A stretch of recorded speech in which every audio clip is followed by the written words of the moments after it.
Hello my dear student, yes chapter 4 moving charges and magnetism one shot video हम start करने जा रहे हैं।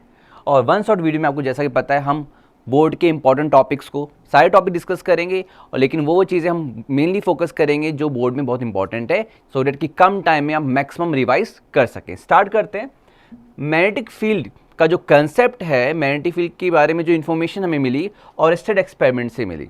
हाँ, बोर्ड से बहुत ज़्यादा क्वेश्चन नहीं मिलेंगे आपको, बस ये हमें स्टार्ट है कि यहाँ से मैग्नेटिक फील्ड का हमें कंसेप्ट समझ आ रहा है, यहाँ से हमें ये नॉलेज मिली है।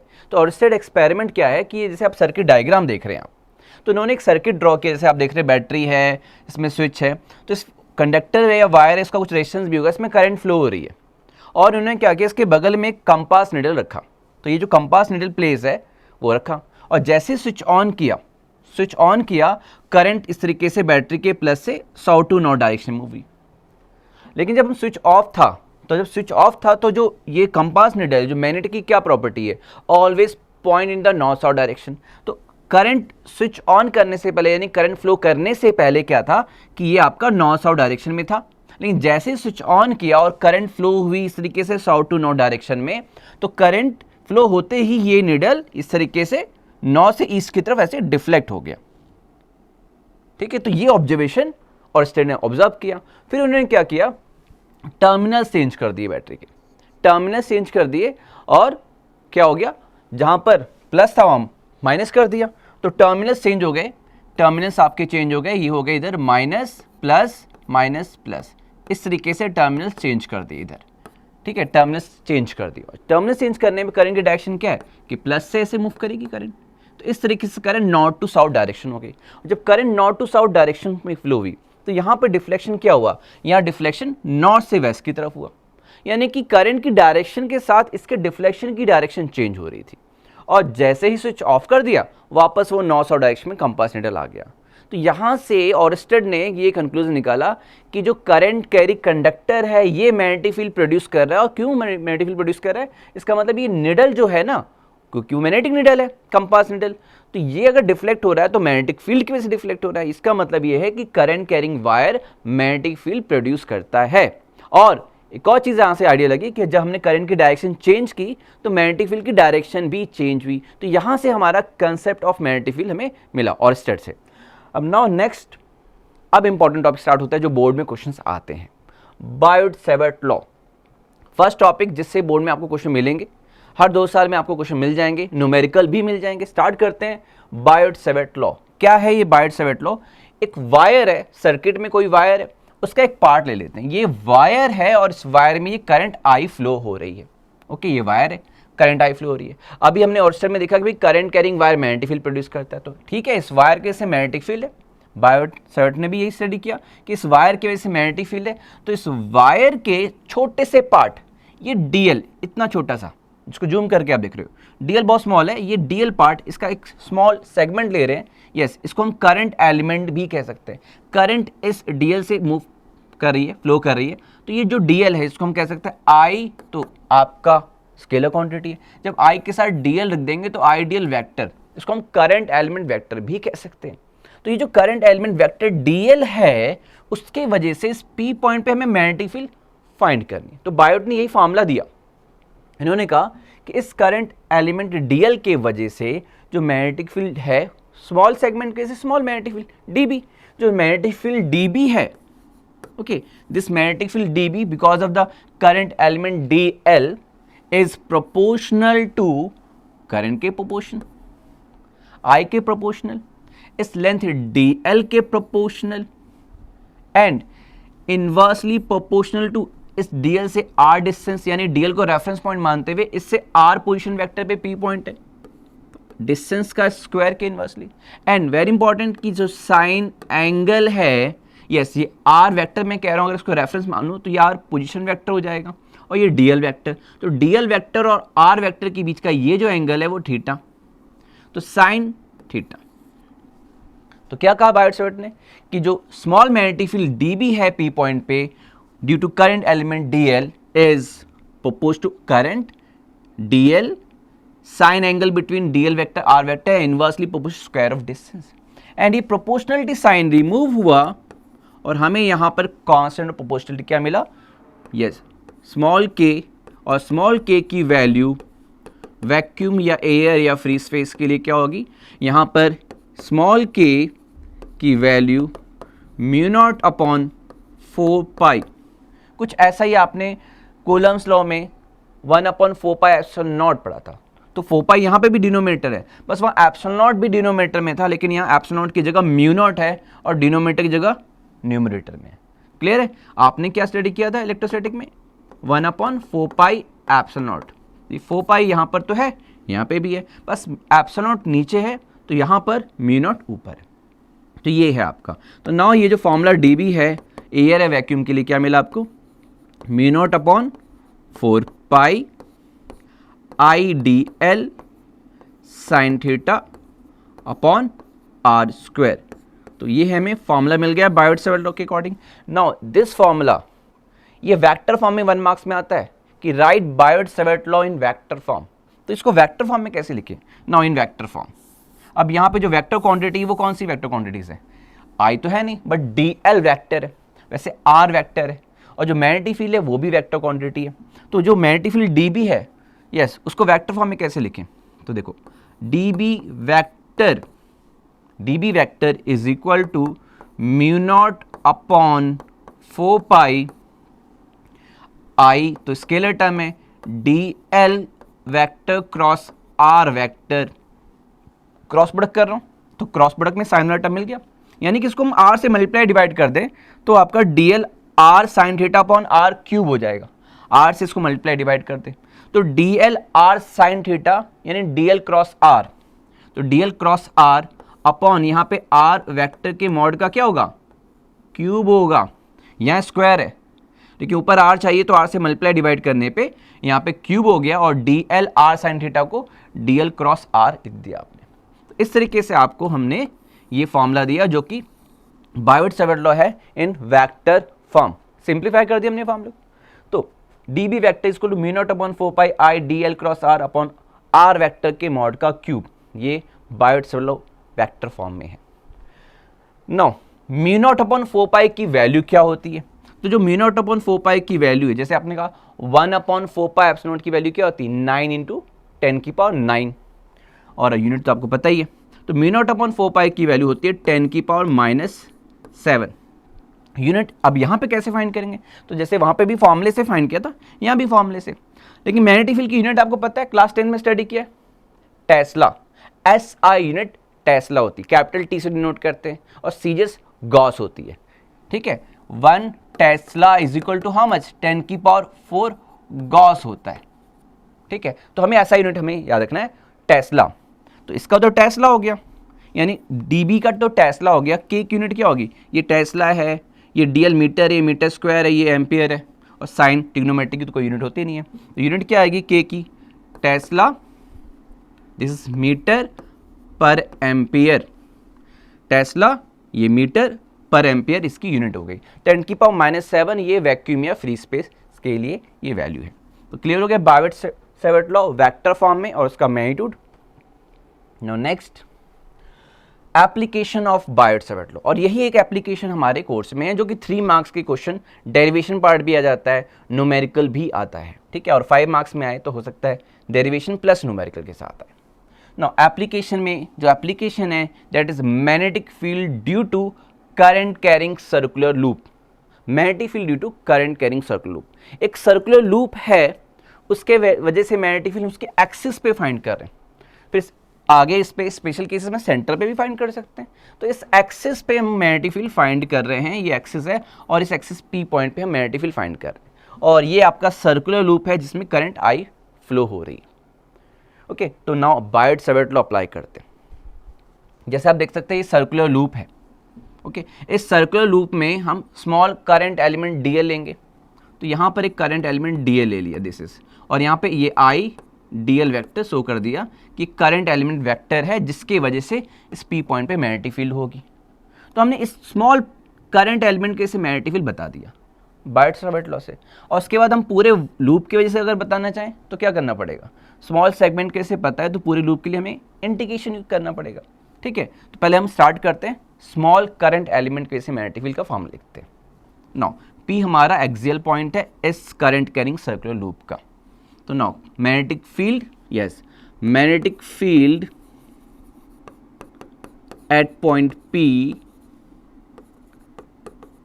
Point P due to current element due to current element dl is dB and what is formula? अभी हमने पढ़ा mu naught upon 4 pi, current I flow हो रही है उस करंट एलिमेंट से, लेंथ dl, साइन एंगल क्या, तो यहां पे जो साइन एंगल होगा, यस, किसके बीच का एंगल ध्यान रखना है, आर वेक्टर, इस डीएल से पी पॉइंट का पोजीशन वेक्टर क्या है, ये आर वेक्टर और ये डीएल वेक्टर। अब ये 3D के अकॉर्डिंग आपको सोचना पड़ेगा इस तरीके से, ये अगर आप ये पार्ट देखें तो डीएल ऐसे और ये आर ऐसे, तो इस तरीके से परपेंडिकुलर होता है। इसको 3D फिगर के अकॉर्डिंग सोचना कि जो डीएल है वो आर से परपेंडिकुलर होता है। साइन एंगल यहाँ 90 डिग्री होगा, यहाँ पर इस तरीके से आप देख सकते हो परपेंडिकुलर होगा, ये आर वेक्टर इस तरीके से आई डी एल और थीटा आर वेक्टर और डीएल के बीच का एंगल है, ये एंगल 90 डिग्री है upon are square. Formula direct put कर दिया।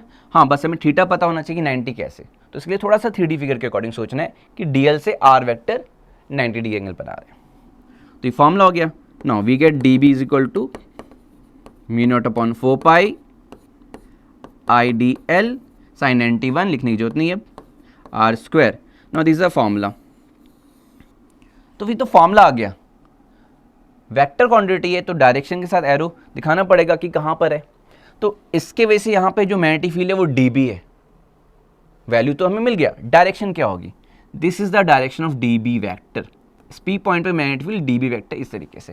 अब आप सोचेंगे ऐसे कैसे ड्रॉ कर दिया उन्होंने, तो इसके लिए भी आप सोचना होगा कि डीएल को आपने एक पॉइंट माना और उसके वजह से अगर आप देखें एक स्मॉल सेगमेंट की वजह से, तो इस तरीके से आप सर्कल बनाएंगे।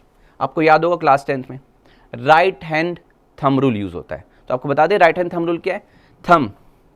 थंब जो है वो करंट की डायरेक्शन में, उस करंट एलिमेंट करंट की डायरेक्शन में, curvature of the finger give the direction of magnetic field. तो what is right hand thumb rule, if current, yes, right hand लिया, thumb represent the direction of current to the wire, then curvature of the finger give the direction of magnetic field। तो यहाँ पे भी वही है कि ये DL 3D figure सोचो आप, ऐसे ऐसे है लूप आपका, ठीक है, ये है आपका प्लेन, DL वेक्टर ये रहा। अब करंट के अकॉर्डिंग जो मैग्नेटिक फील्ड की डायरेक्शन होगी वो क्या होगी, इस तरीके से सर्कल में ऐसे होगी, और किसी पॉइंट पे निकालना हो तो वहाँ पे टेंजेंट बनाते हैं ऐसे करके। तो वही चीज़ है, कैसे मैंने मैग्नेटिक फील्ड बनाया सर्कल में और उस पॉइंट पे दिखाना है डायरेक्शन, तो टेंजेंट। तो ये इस तरीके से डीबी आया, यानी कि ये है आपकी डीबी की डायरेक्शन। ओके, अब यहाँ पर क्योंकि एंगल कुछ बना रहा है तो रिजॉल्व करना होता है, ये हॉरिजॉन्टल लाइन और ये वर्टिकल लाइन। तो ये आपका कुछ एंगल बन रहा है, वो कैसे, तो जो ये आपकी एक्सिस है, ओपी इज एक्सिस, और ये ओ आपका सेंटर पॉइंट है, ओपी एक्सिस है, तो ये आपका फाई एंगल ले लिया हमने, ये फाई एंगल ले लिया। थीटा लेंगे तो कंफ्यूज हो जाओगे, इस थीटा से यहाँ पे थीटा 90 है, तो इसीलिए हमने ये फाई एंगल ले लिया। तो अगर ये फाई है और ये इस तरीके से ये एक्सिस है, तो ये जो परपेंडिकुलर टू द एक्सिस है, यानी अगर एक्स एक्सिस है तो ये वाई एक्सिस है, तो ये अगर ये फाई है तो ये एंगल फाई आ जाएगा। यस, अगर आप 3D फिगर के अकॉर्डिंग इमेजिन करेंगे तो आपको क्लियर हो जाएगा कि ये फाई आ जाता है। इफ़ दिस इज़ फाई, ये आपका 90 माइनस फाई, और आपको पता है जब ऐसे सर्कल बनाते हो टेंजेंट होता है तो टेंजेंट रेडियस वेक्टर से 90 बनाता है, वहाँ से आपको आइडिया लग जाएगा कि ये फाई आपको मिल गया। तो if this is phi then this is phi, ठीक है। अगर आपने अल्फा लिया है तो ये अल्फा लेंगे, आप एंगल को कुछ भी ले सकते हैं, ठीक है। तो ये फाई ले लिया, तो डीबी वेक्टर जो है इस वाई वाली एक्सिस से फाई एंगल बना रहा है। तो कुछ एंगल बनना तो रिजॉल्व करना पड़ेगा। तो yes, next step, resolve dB vector into rectangular component. Now resolve dB vector into their rectangular component, और जैसा कि डायग्राम हमने शो कर रखा है, rectangular component as shown in the figure,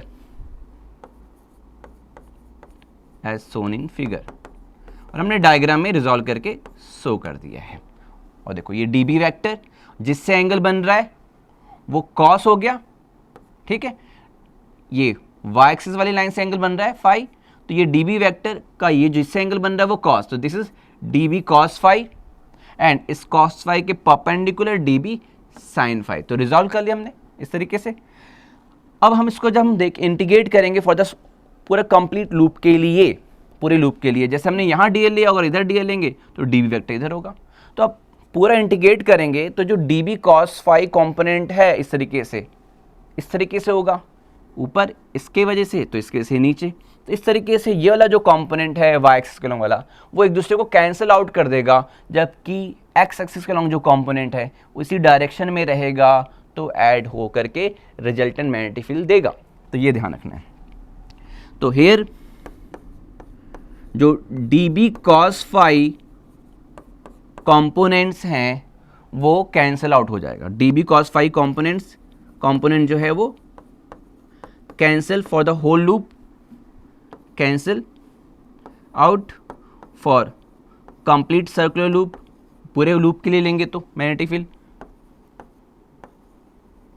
ठीक है। अभी स्मॉल फ्रैगमेंट में लिया इसके वजह से तो डी बी कॉस फाई है, लेकिन पूरे लूप के अकॉर्डिंग इंटीग्रेट करेंगे तो d B cos phi cancel हो जाएगा। Whereas d B sine phi जो कंपोनेंट है वो get added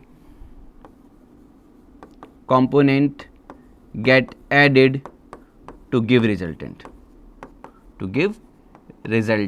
magnetic field at P, resultant या net magnetic field, resultant field at P clear.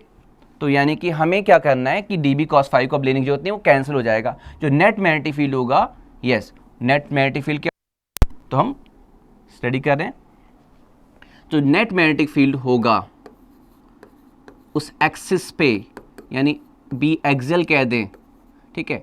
तो वो हमें किसके इंडिकेट करने पे मिलेगा, वो मिलेगा डी बी साइन फाई के वजह से मिलेगा, क्योंकि जो हमारा कॉस वाला है कंपोनेंट वो कैंसल आउट हो गया। नाउ वैल्यू पुट करते हैं डीबी की। Yes, since dB is equal to, अभी हमने फॉर्मूला पढ़ा, mu naught upon 4 pi I D l upon are square. Okay, अब ये वैल्यू हम पुट कर देते हैं, तो देयरफॉर बी एक्सियल या बी नेट की जो वैल्यू यहाँ पर आई, integration mu naught upon 4 pi I D l upon are square. अब यानी यहाँ डी एल के रिस्पेक्ट में होना है, लेकिन साइन फाई अभी देखा ही नहीं हमने, तो साइन फाई की वैल्यू क्या होगी, तो हमें डायग्राम पे चलना पड़ेगा वापस। तो डायग्राम देखो अगेन कि डायग्राम में साइन फाई कैसे आएगा। ये आपका फाई है, तो साइन फाई क्या होता है, परपेंडिकुलर अपॉन हाइपोटेन्यूज। तो आपका परपेंडिकुलर, ये सामने वाला फाई के सामने वाला परपेंडिकुलर कैपिटल आर यानी radius of the loop and hypotenuse small r, तो capital R upon small r, perpendicular upon hypotenuse. तो यस, ये जो आप देख रहे हैं साइन फाई, क्योंकि डीबी की तो वैल्यू हमने पुट कर दी है, साइन फाई की वैल्यू क्या है, yes perpendicular capital R radius of the loop upon hypotenuse small r. ठीक, वैल्यू पुट कर दी। चलिए इसको अरेंज कर देते हैं।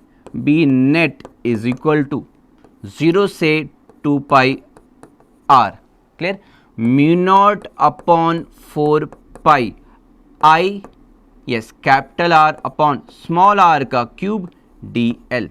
अब इसमें देखो जो हमें डी एल के रिस्पेक्ट इंटीग्रेट करना है, तो डी एल के रिस्पेक्ट में कौन सा टर्म कॉन्स्टेंट है, डी एल के रिस्पेक्ट में कौन सा टर्म कॉन्स्टेंट है, तो इसलिए डायग्राम में वापस आओ।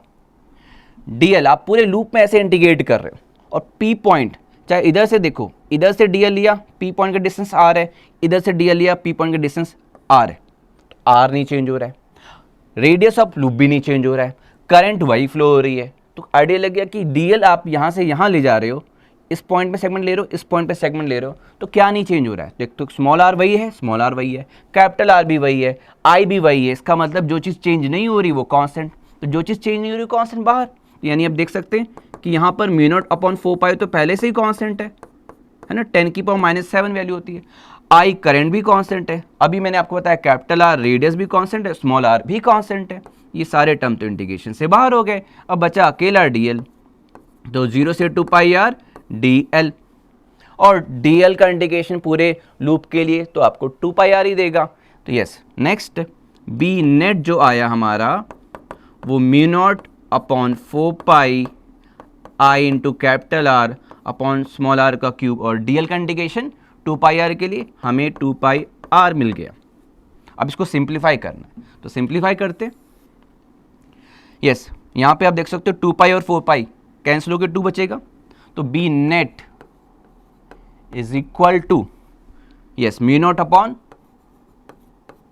2 बचा, 2 पाई से 4 पाई कैंसिल, 2 बचा, I R square capital R square, I capital R square, small are का क्यूब, स्मॉल आर का क्यूब, ये फॉर्मूला मिल गया ना। स्मॉल आर की वैल्यू क्या होगी in terms of capital R and, ये देखो कैपिटल आर और ये जो पी पॉइंट है उसका डिस्टेंस, एक्स डिस्टेंस, देखो एक्स दिया हुआ है, एक्स डिस्टेंस है भाई, इस सर्कल लूप से सेंटर से एक्स डिस्टेंस पे है वो पी पॉइंट जहां पे मैग्नेटिक फील्ड निकालनी है, तो स्मॉल आर की वैल्यू एक्स और कैपिटल आर के टर्म में क्या होगा, तो पुट करते। आप देख सकते हैं हाइपोटेन्यूज वाली लाइन थी, तो हमें पता है कि जो आर है, यस, पाइथागोरस थ्योरम से कैपिटल आर का स्क्वायर प्लस स्मॉल एक्स का स्क्वायर, क्लियर है।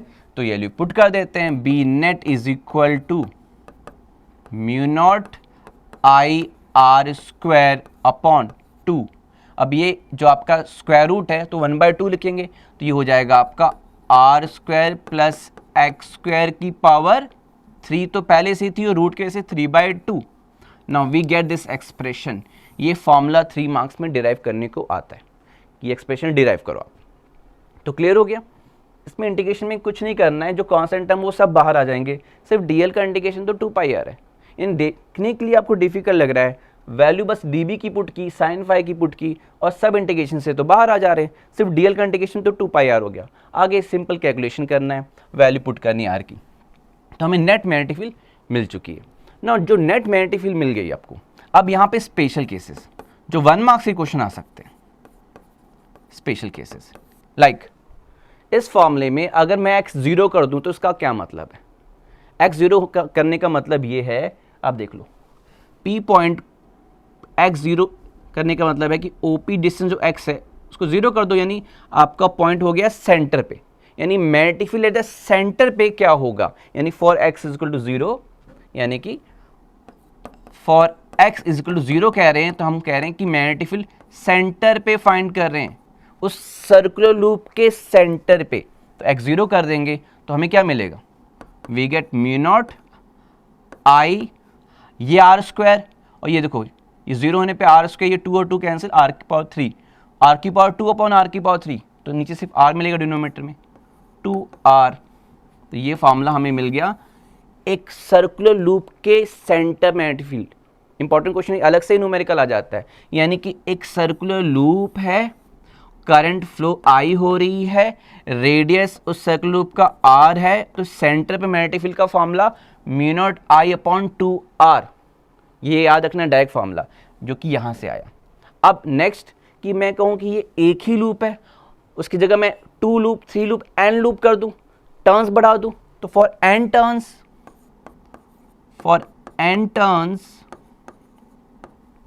तो ये n टाइम्स हो जाएगा, तो जो B magnetic field at the centre है वो n टाइम्स हो जाएगी, यानी mu naught N I upon 2r हो जाएगा, अगर मैं टर्न्स इंक्रीज कर दूं, n टाइम्स कर दूं, r वही है, नंबर टर्न्स बढ़ा दिए, क्लियर। तो ये आपका एक स्पेशल केस हो गया। Next special case, second one, this is first one ना। अब इसी में ही कि भाई x डिस्टेंस है, अब जनरली ये फॉर्मूला है x डिस्टेंस है n के टर्म्स में, तो अगर इसी फॉर्मूले को n के टर्म्स में कहें तो ये फॉर्मूला जो होगा फॉर n टर्न्स जो बी नेट की वैल्यू होगी, ये तो सिंगल टर्न के लिए, n टर्न्स के लिए फॉर्मूला क्या होगा, तो mu naught n I R square upon 2 times of R square plus x square की पावर 3/2। This one. लेकिन अब इस फॉर्मूले को आगे हम नए कंसेप्ट से रिलेट करेंगे, that is magnetic dipole moment, जो कि आपने चैप्टर 1 में इलेक्ट्रिक डायपोल में स्टडी किया है। तो चैप्टर 1 के जो कुछ कंसेप्ट हैं वो यहाँ पे अब रिलेट होने वाले हैं चैप्टर 4 में, और उसमें से आज जो हम कंसेप्ट पढ़ने वाले हैं मैग्नेटिक डायपोल मोमेंट का, वो यहाँ पे रिलेट करने वाले हैं। तो यहाँ पे मैग्नेटिक डायपोल मोमेंट के टर्म में इसको कैसे रिलेट करें, तो क्या होता है मैग्नेटिक डायपोल, क्या सर्कुलर लूप एक डायपोल की तरह काम करता है, तो कैसे करता है वो हम आगे नेक्स्ट स्लाइड में स्टडी करने जा रहे हैं। वो है current loop as a magnetic dipole and its magnetic dipole moment. अलग से स्टडी कर लेते हैं। अभी हमने देखा क्या, एक सर्कुलर लूप है और इसकी वजह से हमने मैग्नेटिक फील्ड पी पॉइंट पे फाइंड कर ली, और सर्कुलर लूप का रेडियस हमने कैपिटल आर ले लिया है, ठीक है। सेंटर ओ है और ओ से डिस्टेंस पी पॉइंट का एक्स है। और अभी हमने फॉर्मूला पढ़ा, क्या अभी स्टडी किया कि B is equal to mu naught upon 2 I capital R square upon bracket में R square plus x square की पावर 3/2। सही है ना फॉर्मूला, देख लो आप, mu naught I R square upon 2 bracket में R square plus x square की पावर 3/2। तो अब इस फॉर्मूले को यहाँ पे सिंप्लीफाई करते हैं और डायपोल मोमेंट वाला कंसेप्ट यहाँ पे समझते हैं। B is equal to mu naught I R square upon 2, ये ब्रैकेट में R square plus x square की पावर 3/2। इसको डायपोल के टर्म में अभी हमने क्या बताया, एन टर्न्स के लिए क्या होगा, फॉर एन टर्न्स, अगर एन टर्न्स है तो ये B का फॉर्मूला हो जाएगा at the axis P is mu naught N I R square upon 2 bracket में R square plus x square, yes power 3/2। अब इसको डायपोल और डायपोल मोमेंट के टर्म में यहाँ पे रिप्रेजेंट करना है। तो पहले डायपोल क्या होता है, इलेक्ट्रिक डायपोल आपने स्टडी किया positive charge and magnetic charge से। मैग्नेटिक डायपोल क्या होता है, तो north pole and south pole. अब यहाँ north pole and south pole कैसे फॉर्म हो रहा है, तो यहाँ जैसे कि मान लेते हैं जो नॉर्थ पोल है as a positive magnetic charge मान लेते हैं, जैसे हमारा पॉजिटिव चार्ज होता है वैसे यहाँ उसको नॉर्थ पोल को पॉजिटिव मैग्नेटिक चार्ज मान लिया जाए, एंड जो नेगेटिव चार्ज है उसको नेगेटिव मैग्नेटिक चार्ज यानी कि साउथ पोल। अब यहाँ पर करंट के बेसिस पे बताना है, तो करंट के बेसिस पे आपने 10th में भी स्टडी किया है कि अगर लूप में करंट एंटी क्लॉकवाइज है इस तरीके से तो नॉर्थ पोल, और क्लॉकवाइज है तो साउथ पोल। लूप आप सामने से देखो तो यानी अगर मैं इधर से देख रहा हूँ, इस साइड से देख रहा हूँ, तो इस साइड से मुझे यहाँ पर नज़र आ रहा है कि ये मुझे पी पॉइंट पे खड़े होकर के ये नज़र आ रहा है इस तरीके से एंटी क्लॉकवाइज, तो ये नॉर्थ पोल। तो नॉर्थ पोल से लाइन्स निकलती है ना, 10th में स्टडी किया आपने, नॉर्थ पोल से लाइन्स निकली यानी कि इधर से वो नॉर्थ पोल है। तो जब इस साइड से एंटी क्लॉकवाइज है नॉर्थ पोल है, तो इस साइड से, तो अगर उधर से एंटी क्लॉकवाइज है इधर से क्लॉकवाइज नजर आएगा ना, तो ये इस साइड से साउथ पोल। यानी वो जो लूप है एक तरफ से नॉर्थ है तो दूसरी तरफ से साउथ है, यानी दोनों पोल है ना, तो north pole and south pole दोनों है, तो मीन्स डायपोल है, हैंस मैग्नेटिक डायपोल है, आपको मिल रहा है यहाँ पे। अब मैग्नेटिक डायपोल है तो डायपोल मोमेंट की वैल्यू क्या होगी, तो आपको बता दें ये फॉर्मूला है, आपको डायक याद भी रख लेना है। तो जो मैग्नेटिक डायपोल मोमेंट होता है, मैग्नेटिक डायपोल मोमेंट, उसका फॉर्मूला होता है m is equal to, n turns हैं तो n लिख देना, 1 टर्न है तो n की जगह 1 रख देंगे, n number of turns circular loop के अकॉर्डिंग।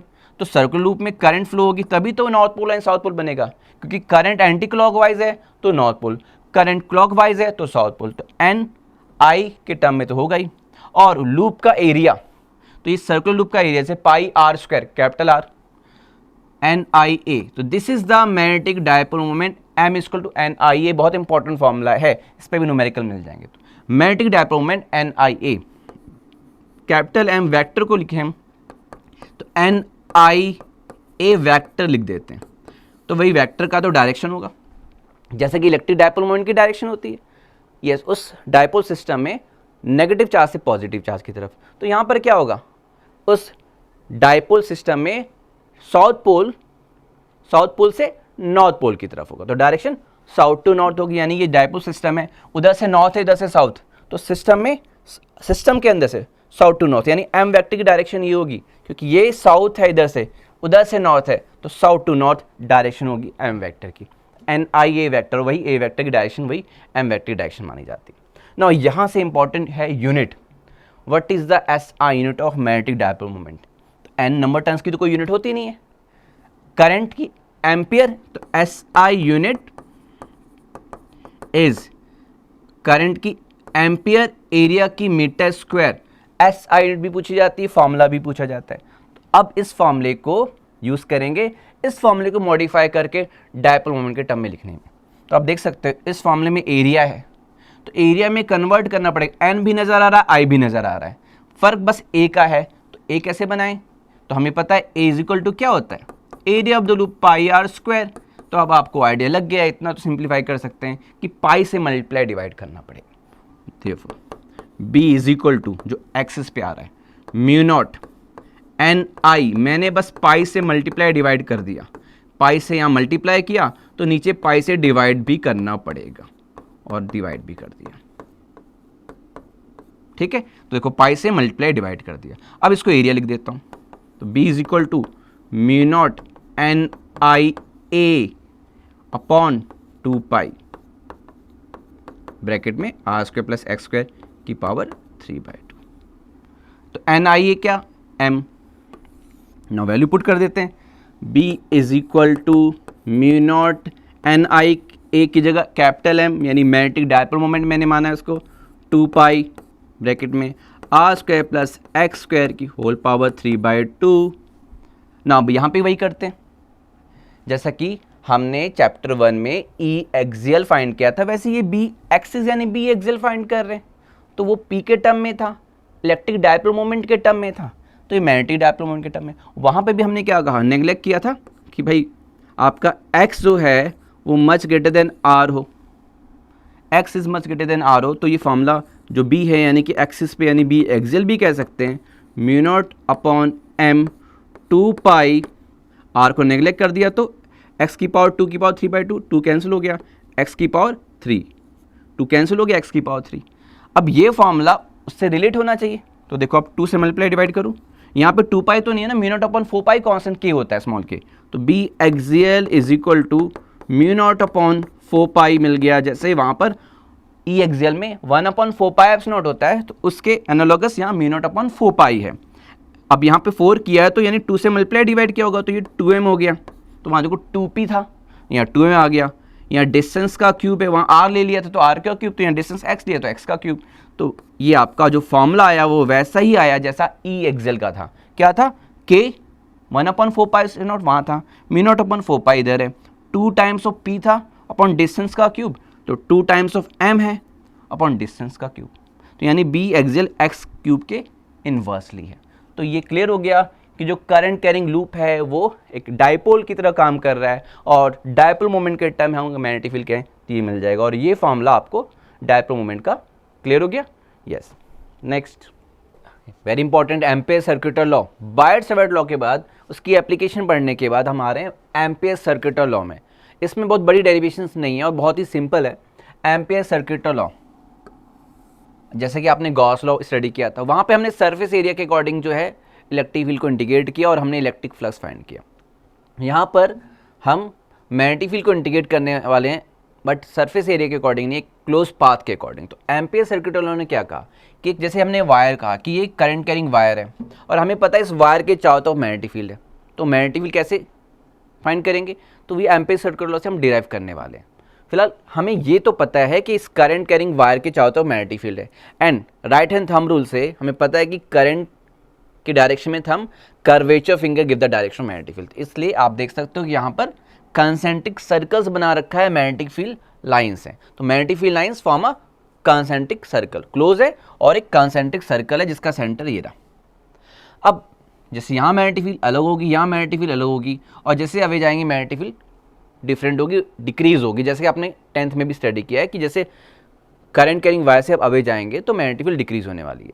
तो एम्पियर सर्किटल लॉ ने क्या कहा कि किसी क्लोज पाथ, जैसे हम ये कह रहे हैं क्लोज पाथ हम स्टडी कर रहे हैं, तो ये आपका एक क्लोज पाथ है, इस क्लोज पाथ के अलोंग मैग्नेटिक फील्ड है, और जब इस क्लोज पाथ के अकॉर्डिंग मैग्नेटिक फील्ड का हम इंटीग्रेशन कर रहे हैं, यस इंटीग्रेशन क्लोज इंटीग्रेशन है, क्लोज, और वो कैसा इंटीग्रेशन है मैग्नेटिक फील्ड का, तो मैग्नेटिक फील्ड बी का क्लोज लाइन इंटीग्रल है, डीएल है तो लाइन इंटीग्रल, जैसा कि गॉस थ्योरम में ई डॉट डी ए था, सरफेस इंटीग्रेशन था, क्लोज सरफेस इंटीग्रेशन था, यहाँ पर close line integral of magnetic field है, और according to ampere circuit law the close line integral of magnetic field is mu naught times, अगर vacuum में तो या एयर में तो mu naught times the current passing through that close path, mu naught times the current passing through the close path, that is ampere circuit law. तो what is ampere circuit law? According to ampere circuit law, closed line integral of magnetic field is equal to mu naught times of the current passing through that closed path or loop. तो clear हो गया ampere circuit law. इसकी derivation नहीं है, आपको बस ये statement पढ़ना है और इसके आगे इसको अप्लाई करना है, इसकी एप्लीकेशन. तो next application, magnetic field due to infinitely long straight wire. Yes, ampere circuit law apply करके लॉन्ग वायर, आपने लॉन्ग वायर के से इलेक्ट्रिक फील्ड फाइंड किया था गॉस थ्योरम में, तो यहाँ पर लॉन्ग वायर की वजह से मैग्नेटिक फील्ड फाइंड कर रहे हैं एम्पियर सर्किट लॉ की हेल्प से. तो ये वायर है और इसमें करंट आई फ्लो हो रही है. ओके, हमें पता है कि मैग्नेटिक फील्ड इस तरीके से कंसेंट्रिक सर्कल बनाएगी, तो हमने क्लोज पाथ ले लिया, हमें पता है कि क्लोज पाथ है और इस पॉइंट पे मैग्नेटिक फील्ड देखें तो यस ये बी वेक्टर है, इस पॉइंट पे देखें तो ये बी वेक्टर है, टेंजेंट बनाते हैं इस पॉइंट पे इस तरीके से बी वेक्टर है. तो what is the value of B, वो फाइंड करना है कि लॉन्ग वायर के से मैग्नेटिक फील्ड की वैल्यू क्या होगी. तो इस क्लोज पाथ का रेडियस आर मान लेते हैं, ठीक है, R is a radius. Yes, according to ampere circuit law, yes according to ampere circuit law, according to ampere's circuital law, close line integral of magnetic field is mu naught times, कितनी current है, एक ही तो wire है, दो wire होते हो current ऊपर की तरफ होती है 2i हो जाता, फिलहाल एक ही वायर है तो mu naught times of the current passing through it. इस क्लोज पाथ में देखें तो करंट आई से पास हो रहा है. अब इस बी डॉट डी एल को सॉल्व करते हैं. बी डॉट डी एल क्या है, डी एल क्या है, क्लोज पाथ ना, तो ये जो क्लोज पाथ है, यस ये क्लोज पाथ हमारा डी एल है, और इसमें स्मॉल पार्ट ये डी एल है उस close path, D L, this is D L. आप कहीं भी देखो डी एल और बी वेक्टर बीच में एंगल क्या होगा, जीरो. यहाँ पे देखो D L vector, D L और बी वेक्टर बीच में एंगल जीरो, तो through out this close path angle तो सेम है. तो यस, हमें क्लोज इंटीग्रेशन को क्लोज इंटीग्रेशन रहने देना है, बी डॉट डी एल को बस लिख देना है mod of B mod of D L, और डॉट प्रोडक्ट है ना बी डॉट डी एल, तो कॉस एंगल होगा, और कॉस एंगल क्या है, जीरो, क्योंकि किसी भी पॉइंट पे देख लो डी एल इधर ले लो, डी एल इधर ले लो, चाहे डी एल इधर ले लो, एंगल जीरो है, is equal to mu naught times of I. Now cos 0 1. अब जो भी मैग्नेटिक फील्ड होगी, चाहे इधर हो चाहे इधर हो चाहे इधर, इस डीएल पाथ, इस क्लोज पाथ के अलॉन्ग जब हम देख रहे हैं मैग्नेटिक फील्ड इधर है तो हम क्लोज इंटीग्रेशन कर रहे हैं, तो बी तो जो भी है वो कांस्टेंट रहेगी, तो बी इंटीग्रेशन से बाहर जो भी वैल्यू वो कांस्टेंट रहेगी, अंदर इंटीग्रेशन बस डीएल बचा, तो म्यू नॉट टाइम्स ऑफ आई. अब क्लोज पाथ का इंटीग्रेशन, इस डीएल का इंटीग्रेशन करें तो क्या मिलेगा, रेडियस आर मान लिया है, तो उस क्लोज पाथ का रेडियस आर मान लिया है, तो बी इंटू यस इसकी वैल्यू क्या आई, circumference 2 pi R mu naught I. Now B is equal to हमें मिल गया है यहाँ पे mu naught I upon 2 pi R. Magnetic field due to straight wire, straight long wire carrying current I, R distance पे देखो 2 pi are. अब यहाँ पे होता है कंफ्यूजन, इससे पहले डेरिवेशन में आपने एक सर्कुलर लूप की वजह से मैग्नेटिक फील्ड फाइंड की थी, और अगर मैंने कहा सर्कुलर लूप का रेडियस भाई कैपिटल आर दिया है तो कहीं स्मॉल आर दे दिया, तो कभी स्मॉल आर दे दिया, तब क्या फॉर्मूला होगा यहाँ पर, तो मैट और ये करंट फ्लो हो रही है, तो ये जो फॉर्मूला है वो mu naught I upon 2 R है. सर्कुलर लूप की वजह से सेंटर मैग्नेटिक फील्ड का फॉर्मूला ये, और ये फॉर्मूला ये स्ट्रेट वायर करंट आई है, और इससे आर डिस्टेंस पे, क्योंकि आर डिस्टेंस के अकॉर्डिंग हम क्लोज पाथ मान रहे हैं, यहाँ जो बी का फॉर्मूला है वो mu naught I upon 2 pi R है. और यहीं पे कन्फ्यूज़न वाला टर्म है, कई बच्चे इस न्यूमेरिकल में ये वाला फॉर्मूला पुट करते हैं और इसकी जगह ये वाला पुट करते हैं. ध्यान रखना कि स्ट्रेट वायर की वजह से मैग्नेटिक फील्ड सर्कल में है तो वहाँ 2 पाई आर वाला है, और इस सर्कुलर लूप की वजह से मैग्नेटिक फील्ड सेंटर पे स्ट्रेट है तो वहाँ पाई नहीं है, तो ये mu naught I upon 2 R circular loop के सेंटर पे, mu naught I upon 2 pi R yes straight wire की वजह से आर डिस्टेंस पे. तो ये डेरिवेशन आपका 2 मार्क्स में आ सकता है, तो इतना ही है डेरिवेशन में. Next, magnetic field inside a core of sunlight. तो ये डेरिवेशनल पार्ट जैसे इस साल के सिलेबस में जैसे सीबीएसई बोर्ड की बात करें तो वहाँ मेंशन है कि इसका सिर्फ क्वालिटेटिव आइडिया है, डेरिवेशन पार्ट नहीं है। आपको फॉर्मूला पता होना चाहिए कि और सोलेनोइड में कैसे मैग्नेटिक फील्ड लाइंस होती हैं और कुछ कंपैरिजन है। डेरिवेशन पार्ट इस साल नहीं है, हो सकता है कुछ बोर्ड में है। तो मैग्नेटिक फील्ड और नेक्स्ट हो सकता है कि बोर्ड में आ जाए, तो हमें स्टडी करना है magnetic field inside core of solenoid. तो सोलेनोइड क्या होता है, क्लास 10 में आपने पढ़ा है। इस तरीके से कॉपर वायर को क्लोजली बाउंड किया जाता है, इस तरीके से एक स्प्रिंग टाइप में आपको दिख रहा है, हेलिकल शेप दे दिया गया। और जब करंट फ्लो कराई ऐसे करके, ये देखो ये शेप दिया है, तो ये आपका सोलेनोइड है। और जैसे ही करंट फ्लो कराई तो करंट की वजह से यहाँ पर क्या हो, मैग्नेटिक फील्ड। अब यहाँ पे हम देखें तो करंट एक जगह से क्लॉकवाइज या एंटी क्लॉकवाइज, तो दूसरी जगह से उसका अपोजिट हो जाएगा। अगर इधर से आपका एंटी क्लॉकवाइज है ऐसे, अगर इधर से एंटी क्लॉकवाइज है तो उधर से क्लॉकवाइज। अब इधर देख लो, यहाँ पे इन्होंने अगर मैग्नेटिक फील्ड लाइंस निकाली है तो इधर से आप करंट देखो पीछे से आगे आ रही है इस तरीके से। अच्छा, ये नीचे की तरफ करंट है तो इसका मतलब ऐसे करके, तो ये क्या है आपका एंटी क्लॉकवाइज दिख रहा है, तो यानी कि नॉर्थ पोल से लाइंस निकलती हैं। तो देखो मैग्नेटिक फील्ड लाइंस निकाला है, तो ये आपका एंटी क्लॉकवाइज से यानी नॉर्थ पोल से मैग्नेटिक फील्ड लाइंस निकल रही हैं और ऐसे घूम करके इधर एंटर करेगा, क्योंकि इधर हो जाएगा क्लॉकवाइज तो साउथ पोल में लाइंस एंटर करती हैं। क्लियर है। तो ये आपका सोलेनोइड की वजह से मैग्नेटिक फील्ड लाइंस पैटर्न है। और अगर देखिए इनसाइड में ध्यान से देखो लाइंस पैरेलल और इक्वली सेपरेटेड है। तो यानी आपने 10th में क्या स्टडी किया था, inside magnetic field be inside the core of solenoid, inside the solenoid, अंदर जो है कोर कहते हैं उसको। अब ये जो एयर कोर है तो ठीक है, हम आयरन कोर भी यूज़ कर सकते हैं।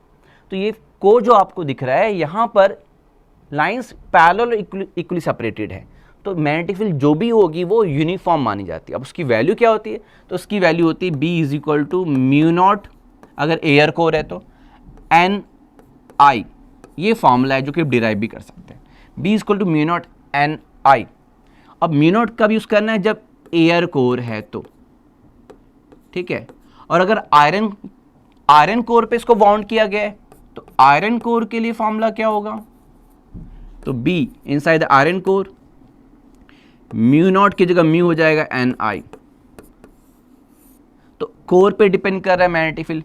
एन क्या है यहाँ पर, एन आपको बता दे number, total number of turns, कितने टर्न्स हैं ऐसे काउंट कर लो आप, अपॉन लेंथ क्या है सोलेनोइड की, तो number turns per unit length है स्मॉल एन, ठीक है। चाहे लेंथ को आप कैपिटल भी लिख सकते हैं। तो ध्यान आपको रखना है कि number turns upon length of solenoid है, यस। और करंट तो आपको पता है आई, तो आई अगर इंक्रीज करेंगे तो मैग्नेटिक फील्ड इंक्रीज होगी। Number turns per unit length में अगर नंबर टर्न्स इंक्रीज करेंगे तो भी मैग्नेटिक फील्ड इंक्रीज करेगी। और एयर कोर की जगह अगर आयरन कोर यूज करेंगे तो भी मैग्नेटिक फील्ड इंक्रीज करेगी। तो ये magnetic field inside the core of solenoid है। इतना है इस साल के सिलेबस के अकॉर्डिंग, लेकिन डेरिवेशन पार्ट नेक्स्ट आ जाएगा, सिलेबस में ऐड हो जाएगा जैसे प्रीवियस हुआ करता था। तो डेरिवेशन कैसे, एम्पीयर सर्किट लॉ सही, तो यस डेरिवेशन पार्ट करते हैं। बट इस साल के लिए आपको 2023 जो बोर्ड है उसके लिए डेरिवेशन पार्ट नहीं करना है। फिलहाल आगे के लिए हम देखते हैं। तो B is equal to mu naught N I कैसे आया, according to Ampere circuit law ही आया। B dot D l is equal to mu naught times the current. अब यहाँ करंट I नहीं है, I डैश है। कैसे, हम यहाँ पे भी क्लोज पाथ मान रहे हैं। अब ऐसे इमेजिन करो से इसको कट कर दिया, ऐसे कट किया इमेजिन करने के लिए, तो जब कट करेंगे तो आपको ये पार्ट ऐसे नजर आएगा, ये आपका कोर है और आपको ये करंट का क्रॉस सेक्शन पार्ट ऐसे नजर आएगा, ये आपको इस तरीके से। और यहां पे हमें क्लोज पाथ भी लेना होगा, एक क्लोज पाथ कंसिडर कर दिया, ये रेक्टेंगुलर क्लोज पाथ PQRS नाम दे दिया, ठीक है। और हम कह रहे हैं इस क्लोज पाथ के थ्रू कितनी करंट पास हो रही, एक वायर से I current, I 2I 3I, हम जनरल कहेंगे ना, तो म्यू नॉट आई नहीं I डैश है, I डैश I का मल्टीपल है। और वो कितने टाइम्स मल्टीपल है तो आपको बता दें, I डैश कैसे निकालेंगे, यूनिट लेंथ में स्मॉल एन टर्न्स, तो ये लेंथ PQ को आप स्मॉल एन मान लेते हैं और इस पूरे सोलेनोइड को कैपिटल एन मान लो, ठीक है। यानी अगर इस पूरे सोलेनोइड की लेंथ को कैपिटल एन माना तो small N capital N upon capital L हो जाएगा।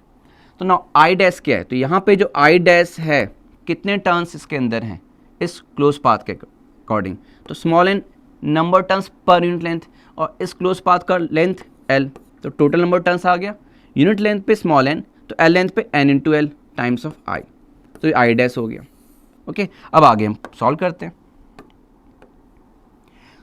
ना अब इसको बी डॉट डी एल को ओपन करना पड़ेगा। जैसे आपने गॉस थ्योरम में भी देखा था एंगल बी और डी एल के बीच में एंगल सेम नहीं है, कहीं 0 है कहीं 90, तो आपको ओपन करना पड़ेगा। तो बी डॉट डी एल को ओपन कर रहे हैं यहाँ पर 4 पार्ट में, पी से Q B dot D L.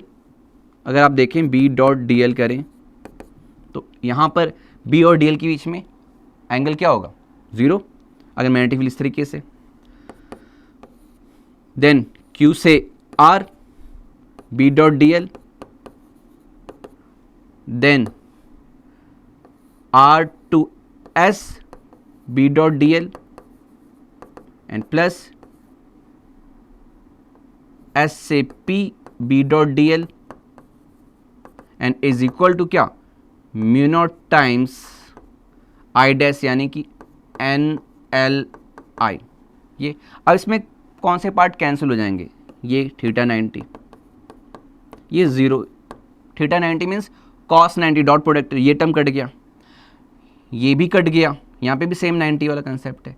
ये क्यों कटेगा, हम कहते हैं भाई जैसे टर्न ले रहा है तो देखो नियर, इधर नियर द सोलोनाइड, भाई दीपक तले अंधेरा, तो यहाँ नियर द ये टर्न ले रहा है तो यहाँ मैग्नेटिक फील्ड 0 है, तो ये हम मानते हैं ऐसा रीज़न ये वाला है।